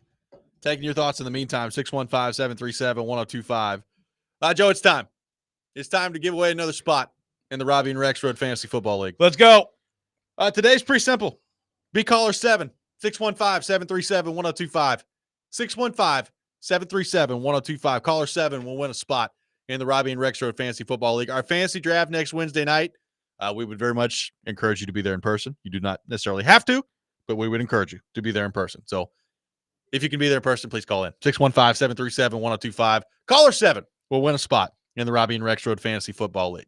Now, Joe has put something on our grid that I don't know what's coming here. I have a couple ideas, but I don't know what's coming here of two news stories we've not discussed that apparently involve me. So, Joe, I turn the floor over to you. Well, what are your guesses? My guess is Taylor Swift's one of them. Okay. Boom. And- Ding, ding, ding. I mean, we got to talk about it. And Micah Parsons is the other one. No. Dang. The other one is Cracker Barrel. So let's Oh, yeah. start with that. All right. So, you're the biggest Cracker Barrel fan I know. I mostly stay out of these things. It looks like it's a big culture war screaming back and Apparently forth. so. But, like when you found out that the Cracker Barrel logo was changing, were you upset? Oh, I was pissed. Yeah. Yeah. I So mean, it's the grandpa? That's the grandpa? it's Uncle that's on Herschel. it? Yeah. It's Uncle Herschel? Yeah, man. Okay. I didn't know that the guy had a name. Uncle Herschel. It's Uncle Herschel. Okay. And they change it to just the Cracker Barrel lettering? Yeah, like they put they quote unquote modernized the logo. It just made it basically like this barrel. That's all it was. Like it was just a barrel. So they put Cracker a new Barrel. barrel that wasn't in there? Yeah, they took him out and put the barrel. Uncle that wasn't in Herschel's there. out Yeah. and just an actual But now they've barrel. gone back. They've revamped it. Like I am starting to think that this was just an elaborate scheme the whole time, and that they were never actually going to change it. Really? But they wanted to get people talking about Cracker Barrel. Wanna get again, people and they talking did. about Cracker Barrel. Okay. And I then think they've this is gone a big back. scheme. Okay. But are they also changing the restaurants Yeah, from yeah, it bothers me. yeah. Yeah, they're like coming in and remodeling them, and So like, they're not going to have like painting the country store as you Yeah, walk the- into the dining them. room I mean, I'm anymore? sure they'll have the store, but it's going to be like it's just modernized, and it's like that's not Cracker Barrel, man. Like Right. you're supposed to feel like it's like 1948 walking into Cracker Barrel. I don't know. Okay. So, I I mean, I gotcha. I apparently everything that becomes a story now, it's got to turn into some culture war. So Yeah. that wasn't really why I was mad about it. I just looked at it and was like, hey, there's nothing wrong with the logo. Just leave it the way it is. like the old way. Yeah.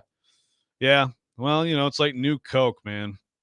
Yeah. If anybody remembers the summer of 1985, boy, that was very, very. That's what I upsetting. hear. And then they went to then they brought back Coca-Cola Classic. Yeah. They're like, yeah, that's what it should be. And then eventually it's like, yeah, the new Coke just kind of goes away and you go with what works. And then the other one, yeah, but we got to talk about Taylor and Travis. And apparently, I mean, a friend of ours has really got some interesting Really theories on this. invested. Good I God. guess I the was made relationship. aware of this. You over see the this stuff? break. Yeah, Yeah. I was made aware. Yeah. I mean, are we allowed to talk? I mean, is there like Chase doesn't want us talking about hot takes. I don't know. Chase doesn't want me being mean to people on the text line. Are we allowed to talk about Stilly? Because, I mean, he's talking about like Kelsey's manhood. Like, what? Full radio segments about it? What are we doing here? I was unaware of this till the text line let me know. Text line's a very informative place. Yeah, the text line. I'm locked out today. There's another complaint for Chase. Very informative place. But anyway, big news. Yeah. Exciting. I mean, right? Butch Jones was. I mean, I'm sure we're gonna. Yeah, that was the other thing. Like Butch Jones, in typical Butch Jones fashion, found some way to get up there in front of the microphone and make it about himself the other day, which I was like, of course. I was talking to Travis a few days ago, Do we have that? and Ian? I just couldn't put two and two together because I was worried about our inter squad scrimmage, so I couldn't quite figure it out. That maybe he was engaged. He was trying to tell me that, but I'm sure I'll talk to him again here in a couple days. Like, Butch, will you be the ring bearer? Vrabel was asked about it. I'm sure he was. I'm sure he loved that. Well, what did he say? I mean, I probably have a few thoughts, none that I'm going to share right now. What? What does that mean? Thank you, Mike. I don't know. I don't know. I'm glad You he's can't back. just say congratulations to the couple I'm for getting glad- married. I got some thoughts. I'm glad he's back in the media setting every day where we're hearing from him all the time up there. Oh yeah, he's had some doozies. He's had some doozies, and we ain't even got to the season yet. I feel like everybody talks about, Nashville, Yeah, he brought that up. He went on to go be like, oh, maybe it'll be in Nashville and all this and that. And he's like, if I get invited, we'll be happy to go or something like that. Oh, okay. Well, that's nice. Yeah, he kind of went on, but he was a little snarky there. Well, I feel like this whole idea of the tough Boston. I feel like they just sit there and just let him brutalize them on a daily basis. Can I tell you the one good thing? One yesterday. Oh, you got to hear this one. This is a good one. You break up with somebody, your girlfriend doesn't want to be with you, and then you say, well, I don't want to be with you either. I'm not going to get into all that. Yeah. So what the heck is he talking He's about? talking about cutting roster people. cuts. Yeah. Oh, Because okay. apparently, like all these New England reporters keep coming out with like, so I've heard this. I've heard such and such said it told you to get rid of him. They didn't want to be anymore. And Ray was just like, I don't know. And he goes into answers like that. It's an itch. Like I will say, I quit. You can't fire me because I quit. I think Vrabel is going to get to the point pretty quickly where he misses Kuharski. Like very quickly up there. He might. Like who up there? Like, because again, I don't listen. I'm going to have to listen to like some professors. Yeah. I probably won't because I just don't have time. But like, yeah, is there anybody up there, poking the bear at all? I don't know. Or is he just out there just raging and, saying random He likes to stuff? give it back. He's doing a he's pretty good job giving giving it back. He's poking them too. Yeah. Well, yeah, like I feel like more so now, we could put together a great collage of jerky moments from Vrabel here. But I just feel like the ratio is higher now. We weren't supposed to be talking about Vrabel this time. We were supposed to be talking about the love of Taylor and Travis. Well, can I tell you the one thing about the Taylor Swift, Travis Kelce stuff that bothers me? It has nothing to do with them. Like, I'm happy that they're engaged. My wife is unbelievably excited about it. Like, I got a full all caps text message about it the other day. Nice. So I wish them all the best. I have a very limited history with Taylor Swift. Hendersonville, shout out. Love Taylor Swift. That's right. All right. I don't know why, and this is beyond just a Taylor Swift thing. It's really my complaint about a lot of sports social media accounts anyway. Like I find it very weird when sports social media accounts like screenshot personal pictures from some of their players and like just put it on social media. Like, I'm out on a date with my wife, and then like the screen, like the team will take and be like, "Hey, look, there's Philip Forsberg out there with." It's like I think that's really weird that happens. Did that happen with Forsberg? No, that's just kind of the name that I just threw out there. I'm just throwing them an example. No, I don't think they do it all that much, but I've seen a lot of teams around sports that do this. And then so when this engagement was announced the other day, I guess every sports team on the earth felt like they had to comment on it in some way or like insert themselves into the middle of it. I'm like, this is just weird. Like, why do you always sometimes it's okay to just put the phone down. Like you don't have to involve yourself in everything. Well, this is one of those, look, when it comes down to it, people talk about, you just want the clicks. Well, the clicks for Taylor Swift. Oh, there's no doubt. Yeah. To the point where I retweeted this thing. It's pretty hilarious. It was like Lions opponent tight end to marry Taylor Swift. It was like Detroit Free Press. That's like everybody do anything you can do to get it, like get a headline, get clicks to your site about this. You're going to do it. I saw that yesterday or the other day when the engagement was announced, and it was like every single sports franchise is talking about this in some way, trying to make it about them. It's kind of weird. Just wait till the wedding itself. It's gonna be like Charles and Princess Di and dating myself. I mean, on that one, but on like this definitely feels like this is the last year for him, for Kelce. I think he's got 1 year left on his contract, and apparently he was telling people that after the Super Bowl that he can't go out that way. So like this is it for Travis Kelce. It kind of feels like this is going to be the last year for him, and then he's riding off into the sunset. And we'll see if they win a Super Bowl or not. I mean, he's 35. He'll be 36 in October. I do think last year we saw him maybe showing some signs of not quite being the same guy. Well, he was out of shape. Yeah. I think especially early in the year. And that's probably, you hanging out at the U.S. Open, whatever, drinking champagne. Yeah, going over to Europe. Yeah, taking part in some concerts. So, yeah, I kind of feel like he is going to have a bounce back year and probably could play beyond that. But I wouldn't be surprised if you're right.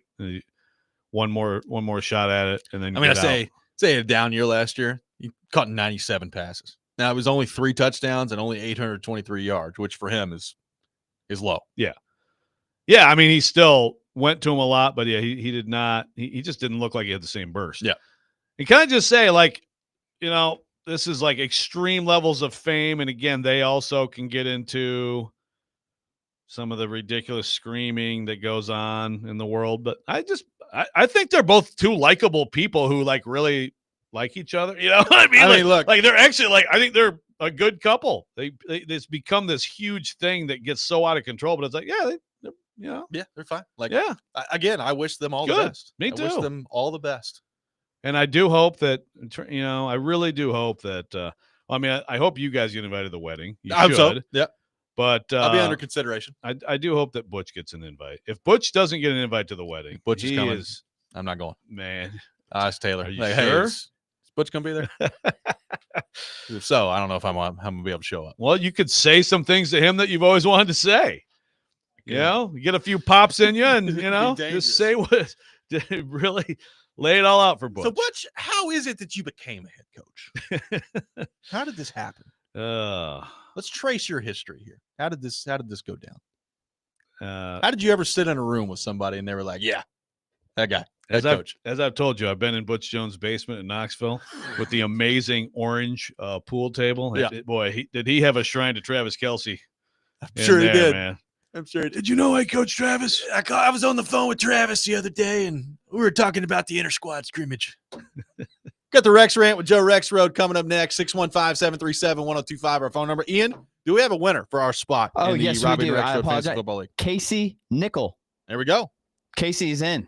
Casey is in. Congratulations. Let's go, Casey. To Casey. We will have 2 more spots to give away tomorrow. So double the opportunity tomorrow here on the show. The Rex Rant coming up next. This is Robby and Rexrode, 1025 The Game.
Sometimes he wakes up on the wrong side of the bed. And sometimes he's just, well, Joe. Awkward moment. Let's do it. This is the Rex Rant, now on Robby and Rexrode. I think Stone Temple Pilots, and I promise I don't do drugs. I smoke weed constantly. We had a love fest. We all kind of gathered around. We hugged each other. Come on, Berserker. Girls think sexy. And I do think this offensive line is built to pound. It is that time of the day. Time for the Rex Rant with Joe Rexrode. You can check it out every morning here on the program. By the way, that one's gotten some run on the text line today. People wanting you to hand out like weekly awards. The Titans offensive and defensive linemen who are built to pound. Oh, good. Well, that sounds like maybe Stilly should deal with that topic. By the way, I just sent Chase a request to get back on the text line. So well, it's been a peaceful show. It has been. I've missed everybody, and yeah, I haven't had a chance to be mean. All right, I'm going to try to get through this. I think it's going to be fine. Okay. But if it isn't, I apologize. I want to talk about Detroit Tigers, the greatest Detroit Tigers fan ever, because it's my grandma. We've talked about her, Phyllis Pratt. She's a popular topic on the show. We lost her last night. She was 97 years old. She was ready. We got to say goodbye, all of us, and that's all you can ask for. She went peacefully. Actually, proud of Brennan actually asked his prof in class yesterday. He told her, what was going on, and he stepped out, let him step out to call her. Oh, good. And say a few words. And so I think that's pretty cool. I want to talk about, there's a lot of things I could talk about with her, but this is a sports show. So we're going to talk about sports fandom. So this is not going to be your typical rant. So text line if you want to complain about that. If I get on, I will send mean texts to you. Yeah. So first of all, real quick, she's the best person I've ever known.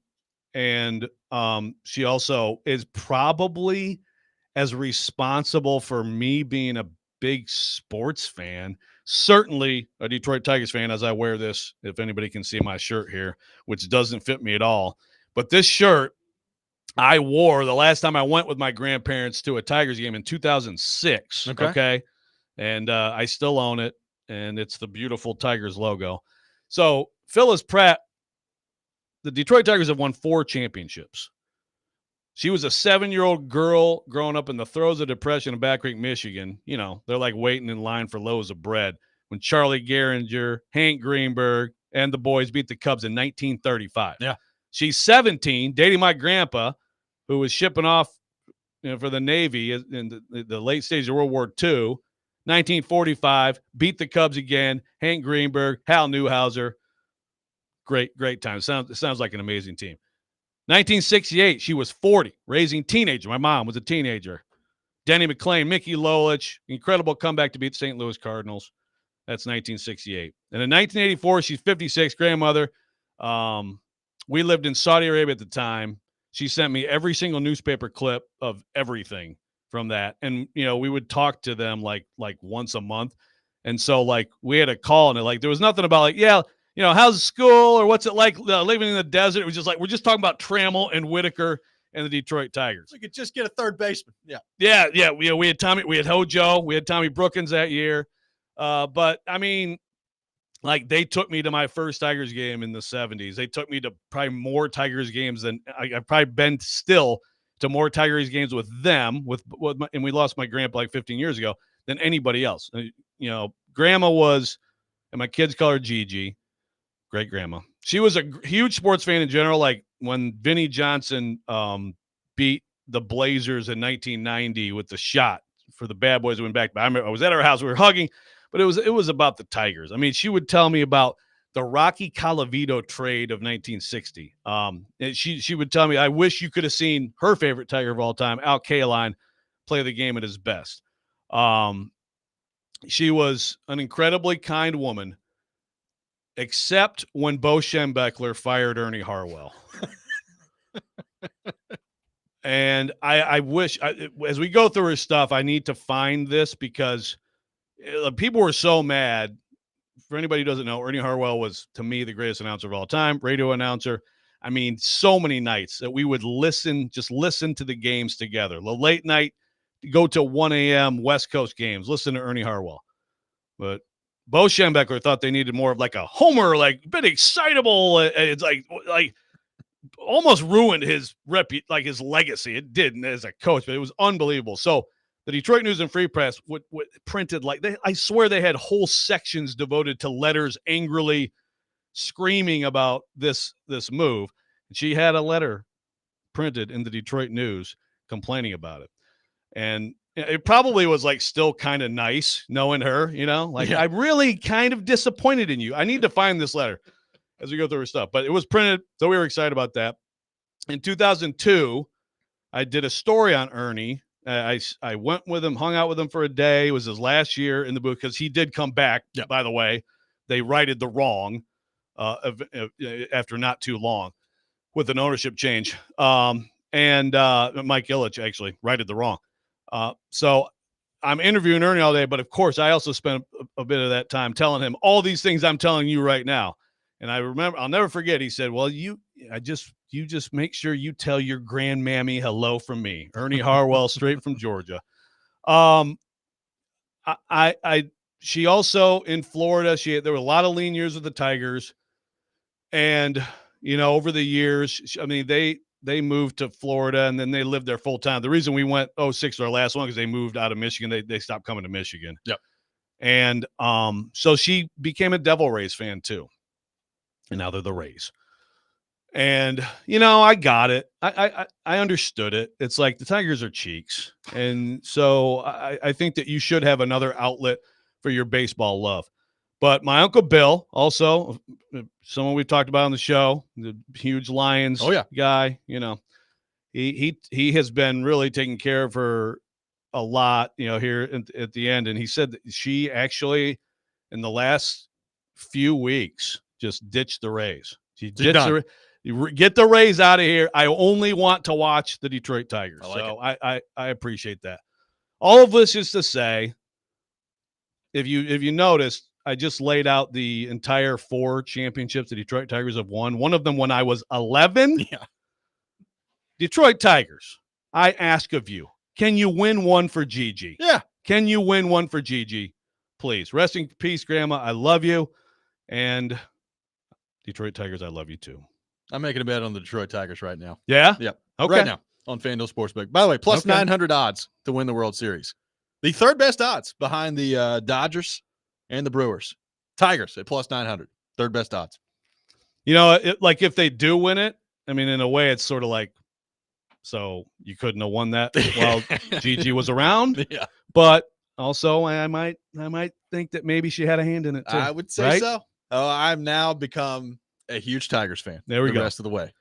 We should all be Tigers fans. We should all be Tigers fans. Go Tigers.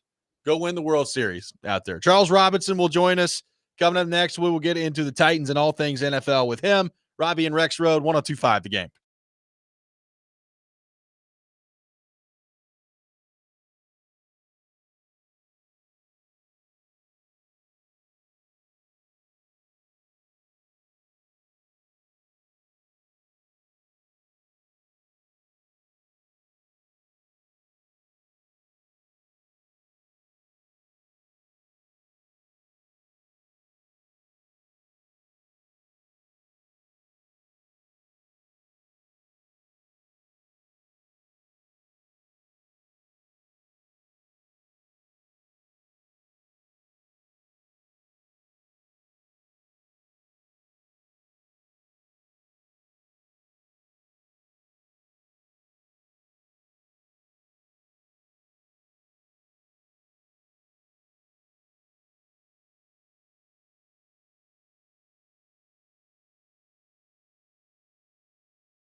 Final hour, Robby and Rexrode, 102.5 The Game. Robby Stanley, Joe Rexrode, Ian Safar here with you on this Thursday morning. And as we do every Thursday morning, we head to our 102.5 The Game phone line, driven by WilsonCountyHyundai.com. And welcome in our friend Charles Robinson from Yahoo Sports. Charles, good morning. How are you? I'm doing well, gents. How you guys doing this morning? Doing outstanding. Great. Appreciate you taking time to be with us here on the program. Charles, as you know, I'm a Packers fan. All of Packers Twitter is convinced that Micah Parsons is going to be a Green Bay Packer here at some point. Are they completely insane? Where do you come down on all this? I saw what Goody said about, without talking about Brian Gutekunst, the GM, without talking about specific players. If you can add a dynamic player, you try to make that happen.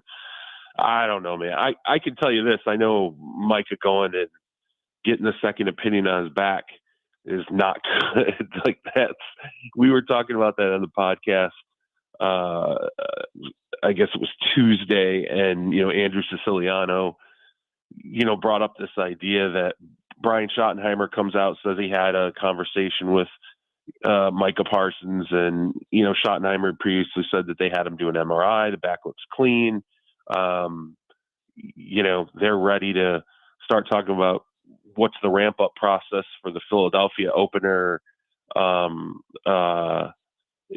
Where's this ultimately going? And to me, I mean, the first thing I said to Andrew was, if I'm Micah Parsons and I'm planning on, missing time and I'm going to continue to hold in, I need to go get a doctor and, talk to somebody about, hey, maybe that back doesn't look so great. Maybe the Cowboys are wrong.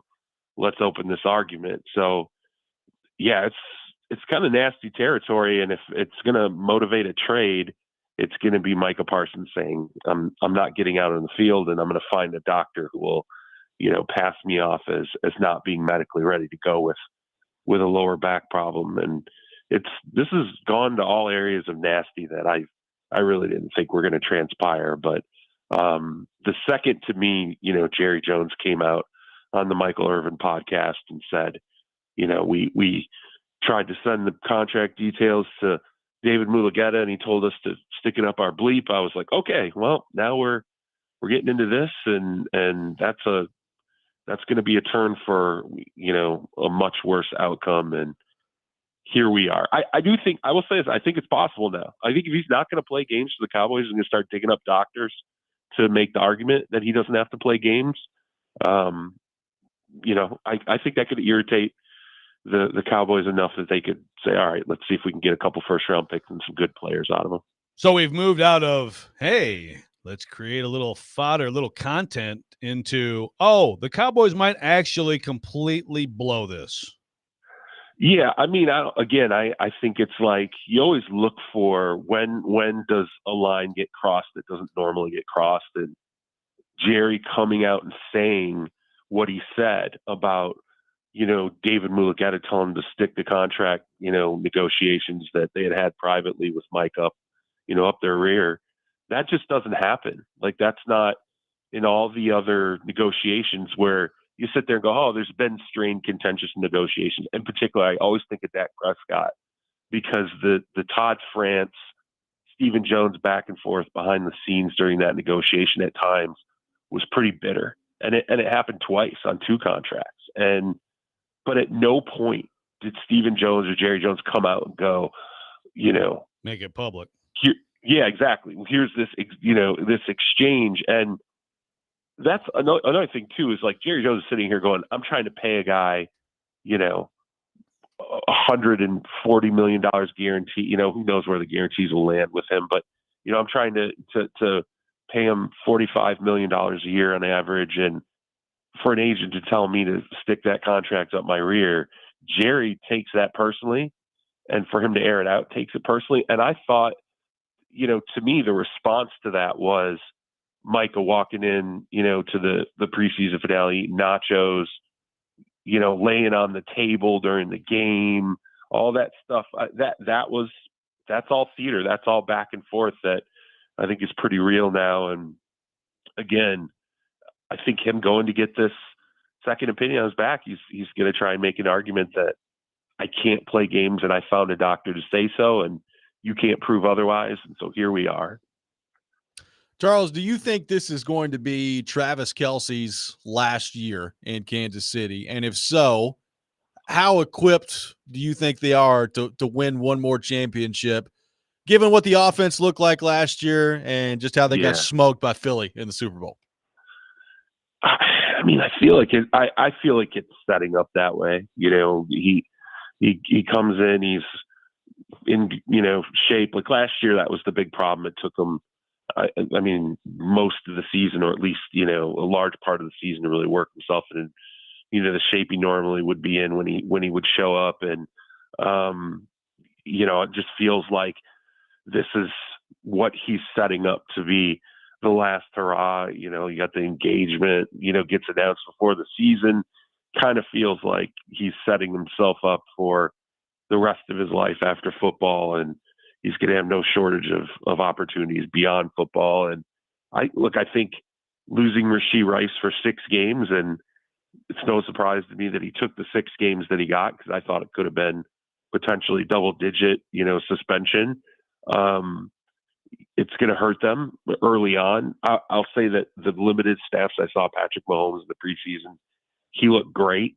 I think not to disparage him, but I mean, like the very limited snaps I saw were as decisive, like, as I can remember him being when you go back to the 40 touchdown, you know, pass kind of seasons.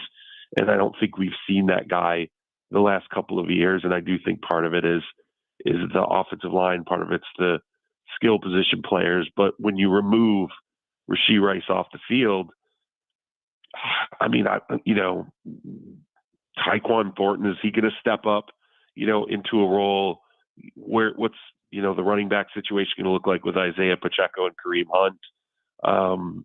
You know, Xavier Worthy, is Hollywood Brown going to be on the field? You know, can you count on him being healthy? Juju Smith-Schuster. It's a lot of mixed parts, but it'll probably come down to, realistically, you know, how well can Josh Simmons play at left tackle?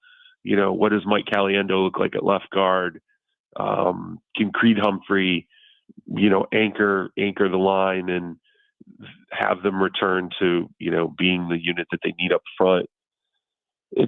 I never want to discount the Chiefs. A lot of people are eating the cheese with the Denver Broncos right now. And, you know, I still think until you prove the Chiefs, you know, aren't that team in the AFC, it's just, we're going to keep going in the same, you know, circle we're going in with the Chiefs and everything.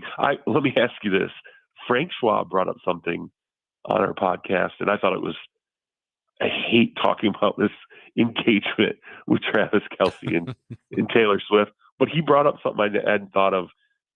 What if that was pay-per-viewed? What kind of number do you think that would do? Like how paid would, I mean, not that Taylor Swift needs it, but I mean, Travis Kelce might a little bit. Like, how paid is that pay-per-view? The number would just be astounding. I mean, it would right? be like, you know, I can tell you, my wife, no matter how much it costs, be like, "We're buying it." I'd be like, "All right, cool, right, great." It's nuts, completely crazy. I'd never even thought about that, but I was like, yeah, that would probably do, I mean, hundreds of millions of dollars. Oh yeah, like I think there'd be no question. Yeah, of a wedding. Yeah, like I made a reference to Prince Charles and Princess Di, which I think happened in 1981. Like, is this the biggest wedding in the world since then? Oh man, that's you know, I mean, it might be. So that's Katie and Joe Rexrode. Yeah, yeah, that was just ask Charles, boy. He enjoyed that. I can tell you that much. You and your damn convertible. Well, yeah, he rented a sweet convertible. I mean, what can I say? You know, he was living it up, man. Just a young single guy out in the town. Oh man. Yep. So let me ask you this. I did not prepare you for this at all, but just off top of your head. Sweet. Yep, I know. The team that, now that we've gone through all the process of reporting in the last few weeks, that you think is absolutely much better than you thought, a month ago, and then the team that is clearly much worse, most worse You nailed than it. you thought a month ago? Wow, a month ago. Thanks. I appreciate this. Yeah, I know. We can talk more about my wedding if you want.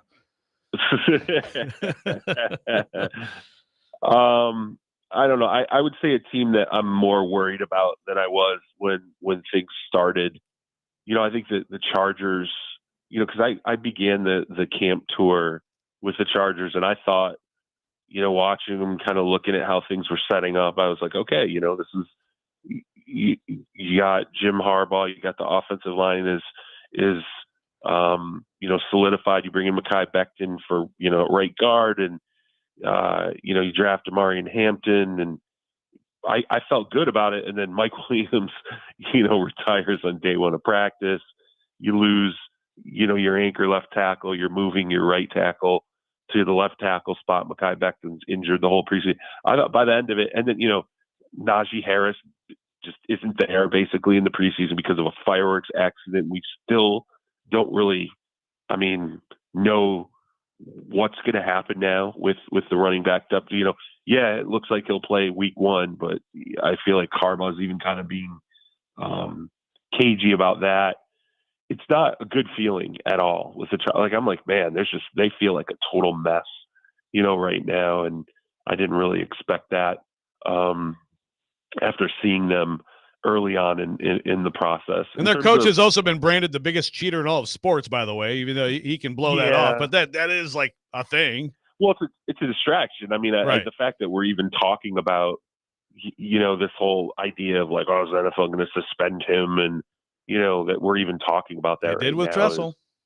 Is a little bit of a, it's just, I'm surprised. I think that's something that we're still talking about this stage. In terms of, the team that I think is a little bit better than maybe I thought. Man, I'm trying to go through my head now. Who did I see in the preseason that I think surprised me a little bit? Even if you didn't see him, but just you've come to, it's like, okay, this is better than I thought. Yeah. You're asking me to judge this on exhibition football, and I hate doing that. Well, but it's but not necessarily. It's like even like this guy's better than whatever. It could be just intel from teams. Yeah, look. You think they all suck? Is what you're telling us? No, I don't. Look, great question by Rexrode. Spring on you. Yeah. Here, look. Grind the show to a halt. Yeah, seriously. I don't know, whether to trust it, but I will say that, the Vikings, for the mess that they're kind of in, you add Adam Thielen. Like when I went through, I sat there and I looked at the Vikings and, Justin Jefferson wasn't on the field for them. JJ McCarthy, like I watched practice, he was okay, and I was like, man, I don't know. This looks like very easily could be problematic for them dragging through the season.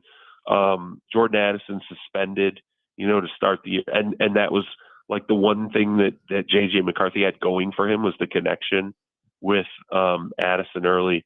Like I was really, really worried about, what I was looking at on the field with them. But I will say, just talking to some people through the league that have kind of seen the Vikings, like they're convinced that the Vikings could have a defense that is cranked up enough to get Brian Flores, their defensive coordinator, another job in the NFL. And we all thought, with this lawsuit, particularly lawsuits now like moving forward with the NFL, there's no way Flores was never going to get another job in the league in terms of like a head coaching gig. But I'm just telling you, like, I've probably had 4 or 5 people over the course of the preseason tell me that what they've seen of the Vikings, whether it was joint practices or just, very limited things that they've seen in terms of, preseason film, whatever, they think that the Vikings might have the best defense in football and like by a solid margin, and that maybe offensively things won't matter as much. And I know people are going to be like, well, hey, you're picking a team that won freaking 14 games last year. Like, way to hang yourself out there. I'm just telling you, offensively, they could have problems. Like, there's no question. Like, no one's picking them higher than third in that division. So, right? Yeah, and I mean, it's a division with like so many problems. Honestly, like the Lions. Have you looked at the Lions' road schedule? It's murder. Like, they have an unbelievably difficult road schedule. We've talked about the coordinators swap out. We have no idea what that's going to end up, looking like. The offensive line, you really lost two guys, not just Ragnow. You lose Kevin Zeitler. It's another guy that was one of their best offensive linemen over the last couple of years. So defensively, they've already stacked up some injuries. We don't even know, even if they're fully healthy, how good they can be defensively or be good. So that was the team that had the Super Bowl window that, let's see, who knows if it's there. Packers, like Jaden Reed now is potentially got a foot issue.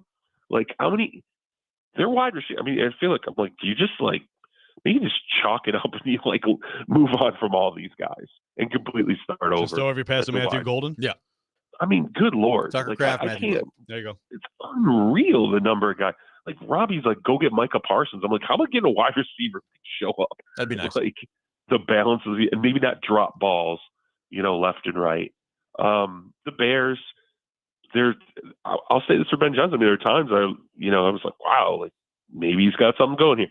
And then you look at the sloppiness of their last exhibition game, and I can see how, the Bears offense can definitely be disrupted. And I don't know, like Ben Johnson could get very frustrated very quickly with Caleb Williams in that offense, even with some of the upside we've seen. So yeah, the NFC North is a total mess. And there's a chance one team comes, it's only one team that goes to the playoffs from the NFC North. And again, for all the problems that the Vikings had, people will not shut up about Flores and that defense. And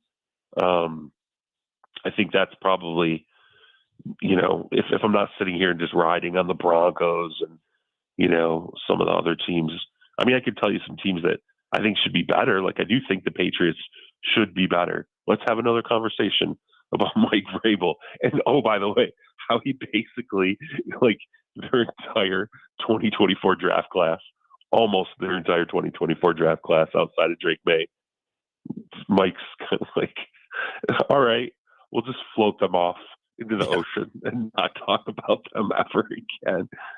So, Joe, get me homework earlier, okay? That was good. No, I mean, that was good. I learned something. Great stuff there from Rexrode. Charles, one of the more intriguing teams to me is the Giants, not necessarily because I've got huge expectations for them, but we know that their general manager and head coach are on thin ice. You got Russell Wilson as the starter, and 3 of their first 6 games this year include Washington, Kansas City, and Philadelphia, which may not go very well for them. So my question is, how long do you think the leash is for Russell Wilson? How quickly could they turn to Jackson Dart this year?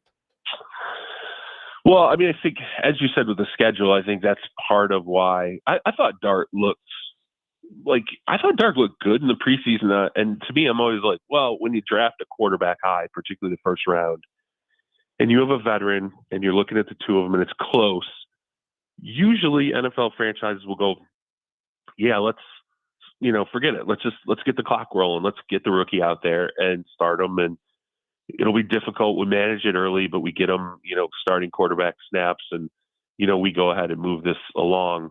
If it's pretty close, I think between the two. And I thought with Dart and Russell Wilson, you could have made that argument. I thought Dart probably had one of the better, preseasons in terms of, young quarterbacks. When you go rookies, year 2 guys, he looked pretty solid.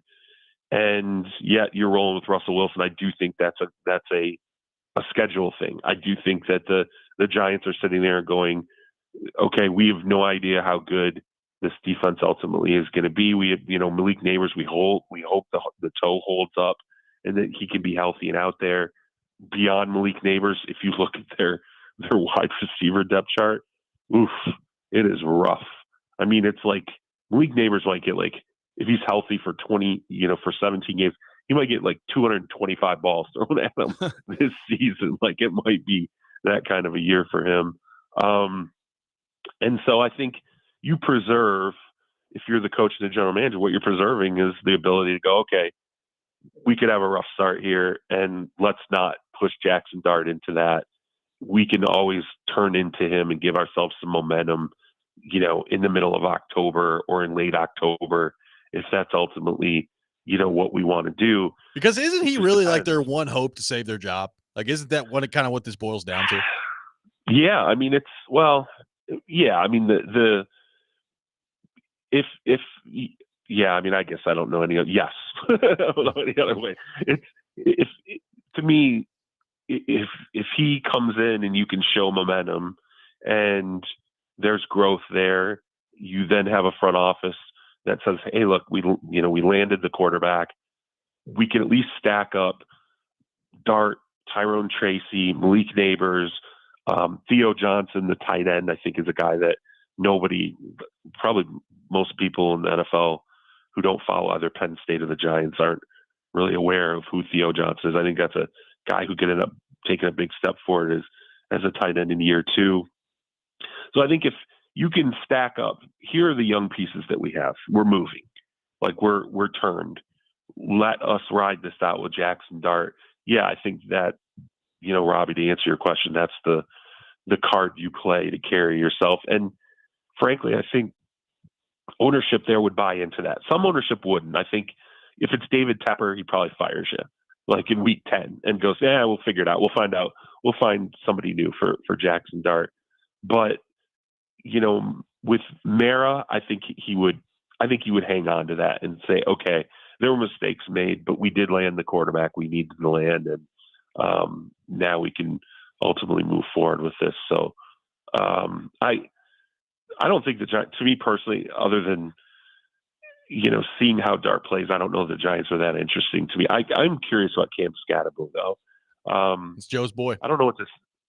Yeah, Joe, I know you're big. I don't know what to think about him. Like, I'm just curious, like a guy like that, what he translates to on the NFL level, where I just feel like you don't have speed. I mean, you can have all these other, break tackles and contact balance, and he could do a million things on the field. But I feel like when you take speed and you factor it in, I don't know what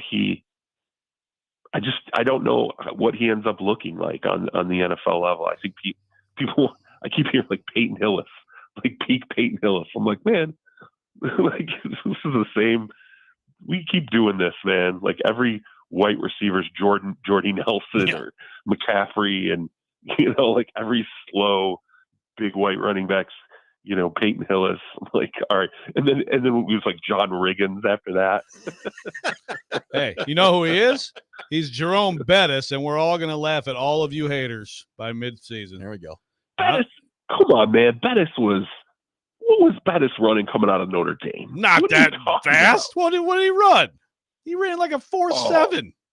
No way. Is that true? Someone find me Bettis is 40. That. Bettis wasn't fast. He just ran over everybody, and he never went to the house, but he got you 8 yards every other carry, right? According to AI, which may or may not be reliable, 4.7 seconds. Zap, thank you. Really? Thank you. Wow. Again, it's AI. We've already been AI's never wrong. AI has already been wrong once on this show today, so I have no idea. Well, there you go. There's that. AI. And then also like that era of football, linebackers were also running like 4.7. Yeah, but now they're smaller and getting easier to run over. So I can't wait, man. I can't. The big, powerful back who with his, he has quick feet. I think he's going to be great, but we'll see. Really? So give me like an over under on like rushing yards, like I'll tell you what, give me an over and under on like rushing yards and touchdowns. Okay. Like, what is it? His over under this year. I mean, look, he's a rookie on a bad team, but I'd put his over under at 825. Wow. And touchdowns Holy cow. 7. You think that's crazy? Oh, man. All right, let's remember this. Pretty big season, man. Let's remember this. I mean, I'm bullish on the dude. He's a beast, man. I mean, he's a football player, but Man. yeah, we'll see. Well, I could be wrong for the first time. I got to ask you, Charles. The Shador stuff. Just quickly, like, some of the conversation is so dumb. Like they're trying to sabotage him and all this crap. I was disappointed. I was disappointed. Like Stefanski didn't give him like the 2 minute. Like why? Like you got to see Snoop Huntley the day before you cut him. Like and then Shador is mad and he's. What is the situation there? And is Dylan Gabriel just flat out better than him in their eyes? I think so. What happened with the 2 minute drill wasn't. I mean, first off, like Snoop, like you don't understand. Like Kevin Stefanski and Snoop Huntley are really close. Like I mean, Kevin Stefanski thinks a lot of him. I think but he's not good. There was. Then he cut him. There was I mean, because they had 14 quarterbacks. Like what's going to happen with this team with Deshaun Watson comes back healthy? I mean, like anyway, that's a conversation for a different day. I think also they wanted to get a look at the kicker. They've trying to sort out kicker issues too. And they're like, let's see if we can get in because Shador was not happening. Every time he was taking a snap, they were going backwards. 5 sacks. It was the opposite end of the spectrum for him. Like you look at the Carolina game, you're like, oh, here's comfort and B-, C+ play, but there's decent things here. Then it was like, here's everything bad he did at Colorado, and here's why teams tanked on him because he's turning a 5-yard loss into a 20-yard loss, and he's turning his back trying to avoid sacks, and just looks. He cannot get rid. I mean, how many snaps did he have where he held the ball more than 5 seconds? I mean, it was like every single passing snap. And so, do I think there was some frustration at Stefanski's part? Yeah, I do. But I also think that the preseason showcased what we were told from full squad mini camps until like right into the preseason, which was Gabriel processes really fast. He's small. Like, yes, he's small. Probably not going to ever be a great starting quarterback, but he processes and makes decisions quickly. He operates with efficiency, and he already has a grasp and knows what we're doing from a terminology and scheme standpoint. He'll play fast. He did. I think Dylan Gabriel had a really good preseason for what they were hoping. And the best case scenario I thought was him playing well enough for them feeling comfortable with him being a backup. That's exactly what happened. And then I think it played out with Shador the way they said it would play out is there's a long way to go with him with terminology, different things, the speed of the game for him understanding he can't run around the way he did in college because it's a different level of athlete. We saw that play out too. So, but I will say this, avoid the nonsense of them supposedly, trying to set him up for failure. That's BS. And the stuff that Eric Dickerson said about the NFL telling teams to pass on him is the biggest joke thing I've ever heard. I mean, like, I can't believe people continue to listen to. Dude, I had somebody tell me that the NFL told all these teams not to. Yeah, NFL told 32 teams not to take Shador Sanders. That would never get out. Yeah, you're right. That would be a lockdown. It's so dumb, man. Some of this stuff is so dumb.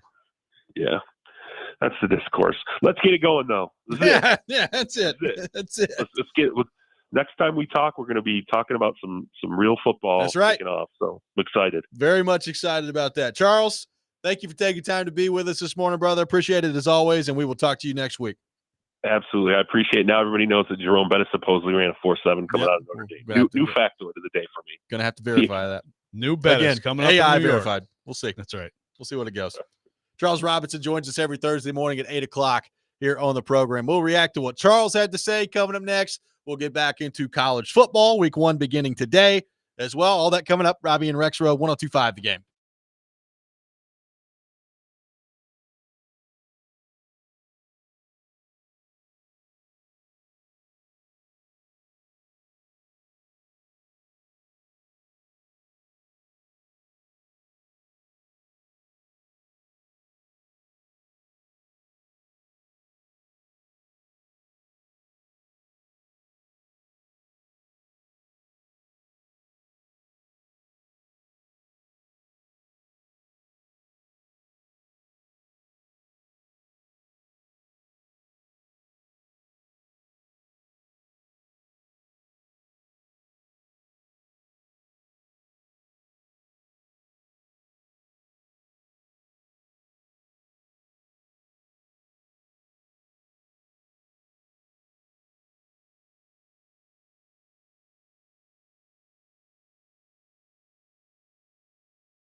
Welcome back in, Robby and Rexrode, 102.5 The Game. Taking your thoughts on our phone and text lines driven by WilsonCountyHyundai.com. 615-737-1025 is our phone number. Tune in to ESPN 94.9 The Fan this Sunday at 2 o'clock for our college football game of the week. Virginia Tech taking on South Carolina, presented by Twin Peaks Restaurants, Circa Sportsbook, and Macero in 12 South. Coverage also available on the Game Nashville app and at theGameNashville.com. Appreciate Charles Robinson for being with us in the last segment. Joe, some news to pass along on the ESPN front. This was put out there about an hour ago by ESPN. Starting September the 4th, Bussin' with the Boys will join Get Up, Sports Center, and other ESPN studio content for the 25-26 football season. So Taylor Lewan and Will Compton joining ESPN, partnering with ESPN with Bussin' with the Boys. Okay. How about that? All right. Well, there you go. Good for them. Good for them. Yeah. Yep. Might check it out. Might have to. Maybe. We at might some see point. it. Might check it out, man. I've seen some clips. The Vrabel one is funny. Vrabel on again. Oh, sorry, we can't mention Vrabel. They had Cam Ward on last week, I think. So good stuff. Yeah, I'm in the text line now. Thanks, Chase. It's good. And thanks to all of you who had kind of things to say about my grandmother and the Tigers. We maybe gained some Tigers fan. I think so. That's very exciting. I gotta. Again, mostly a bunch of my texts are just like, thanks so much, and really nice texts. Here we go. So this is, you heard this in the early days, and it was dumb then. But I just want to read this text to you. Can we take a straw poll as to how many people think this is a legit romance? That's Taylor Swift and Travis Kelce versus fabricated media / NFL hype to increase female viewership. Announce it a week before the season starts. And I said, so you're saying you think this is fabricated? Yes. So the NFL got Taylor Swift to do a faux relationship? To devote her whole life. My God, talk about an arranged marriage. They're just all over. Than we think. They're all over the world with each other. These are, again, Taylor Swift could buy many countries. I mean, Travis Kelce, he's doing all right too. And by the way, the NFL, they're also doing all right. I'm sure they'd like to increase female viewership. How much has female viewership increased? Oh, I'm sure it has. I'm sure it's increased. Look, do we have stats on that? I don't know. I could tell you. My wife and mother-in-law will watch Chiefs games now for no other reason than that. But do they watch the NFL more? No. Has this turned them into regular NFL viewers that would move the needle? No. Right. I mean, it's just it's sort of like the same thing we just talked about with Eric Dickerson. Yeah, the NFL teams told everybody. It's do you understand that if that actually happened, that would not be kept in house, right?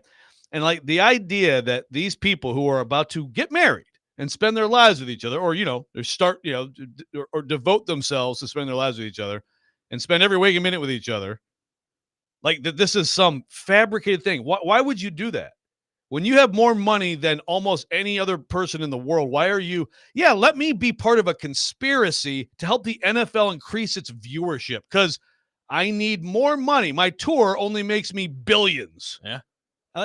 Can we not be stupid? Yeah, Joe got back in the text line for 2 minutes, and he's already yelling at somebody. At least I'm just saying this out loud. I don't want to send a mean text. He's been back in for 2 minutes. And then have such somebody a peaceful show, and now he's lost it. And then have somebody tell on me to chase. But for the most part, thank you, text line, for all your kind words about my grandmother. Most of you, I love. Yes, but how many people actually think this is possible? I don't know. At least one. Yeah. On the text line. Yeah. Have you heard the thanks for weighing in. Have you heard the newest Nico Iamaleava drama? So no. I guess he was talking yesterday, and it came up that he went to the UCLA versus Oregon game last year at the Rose Bowl. So Tennessee lost to Arkansas, I think, the next week. They had their bye week. And on the bye week, apparently he went up and watched UCLA versus Oregon in the Rose Bowl.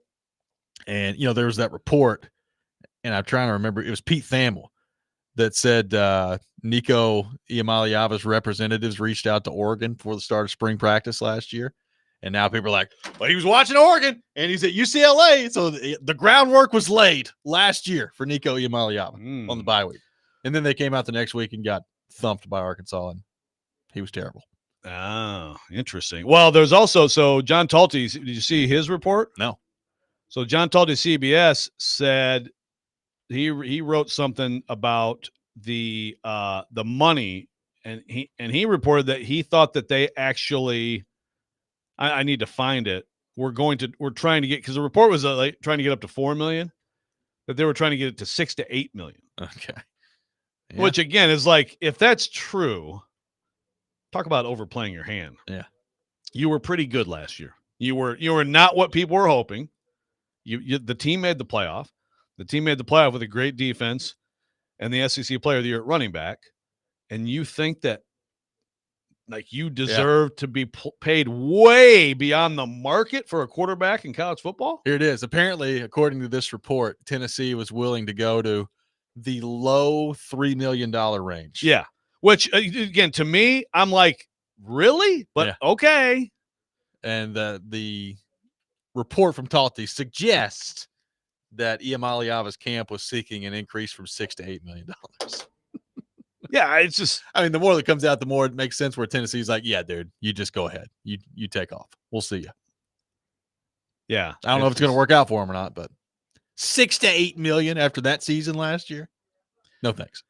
Right. It's so, and again, maybe it works out for them. Maybe, and I promise you, like I've said, and that next week we'll get Charles. I should have asked Charles about the whole Tennessee offense thing, but that'll be part of the narrative if he's good. And maybe there's something to, I get the idea that he didn't have enough around him. And it's true. It's a fair criticism. Like, put better things around him. But also, like, asking for that much money after that performance, it's just like not understanding the reality of the situation. Who do they have this week? I mean, I should probably know this. Let's bring it up here. Utah. I mean, we're going to be paying a lot of attention to how he plays this year for UCLA and what that looks like. Utah's good too. Yep. Utah's a good team. It's tough. That's a tough way to start. That's a Saturday night, I believe, at 10 o'clock. That may get me to stay up. I'm staying up for that, baby. May get me to do it. I am absolutely in. It may get me to do it. There's so many games I can't wait to watch. I got a lot of your thoughts to get to. We will do that next. 615-737-1025 is our phone number. 615-737-1025. Tune in for the Bruschetta Bourbon Music City Grand Prix race on 1025 The Game this Sunday. Coverage beginning at 1 o'clock, brought to you by Hiller Plumbing, Heating, Cooling, and Electrical. This is Robby and Rexrode, 1025 The Game.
Welcome back in. Final segment of the day. Robby and Rexrode, 102.5 The Game, live from our Busy Bee Plumbing, Heating, and Air Conditioning Game Nashville studios. Home of the $99 yearly Beehive membership where the buzz is always about great service. Let's head to our 102.5 The Game phone line, driven by WilsonCountyHyundai.com. Welcome in Kyle in Shelbyville to the program. Kyle, good morning. Thank you for calling in. Good morning, guys. Good to talk to you. Just a random thought.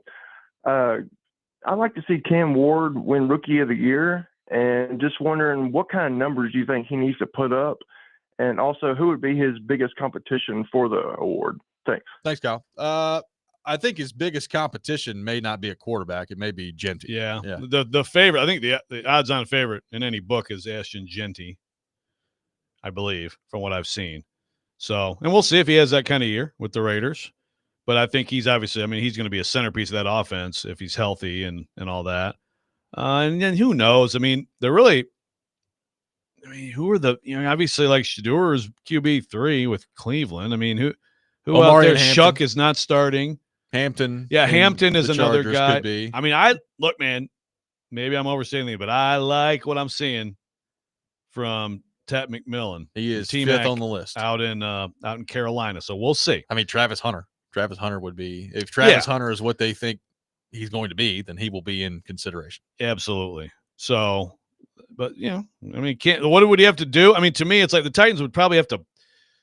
I feel like they'd have to win more like 7 or 8 games. Who knows? They could have a bad record. He could have tremendous numbers, and if he wins some high-profile games or just has some fourth quarter comebacks to win games along with really good numbers, and they're still like a bad team, he could still win it. He could. I think it's harder when that happens, and also, does Ted McMillan go crazy? Does Ashton Genty, are the Raiders better than we think with Pete Carroll in there, and they're a surprise playoff team? There's a lot of things that could happen. But quarterback, you would think, has the natural advantage. Joey from Bellevue pointing out that Hooker is with the Panthers. Yes, he is. So there you go, Hendon Hooker with Bryce Young. Imagine that QB room. That is a Xavier Legette. Good freaking QB, along with your favorite player of all time, Xavier. What an absolute stud that is. That's going to do it for us today. College football is tonight. We'll be back to discuss it all tomorrow morning at 6 a.m. Next Man Up with Jake Lyman is coming up next. You're listening to 102.5 The Game.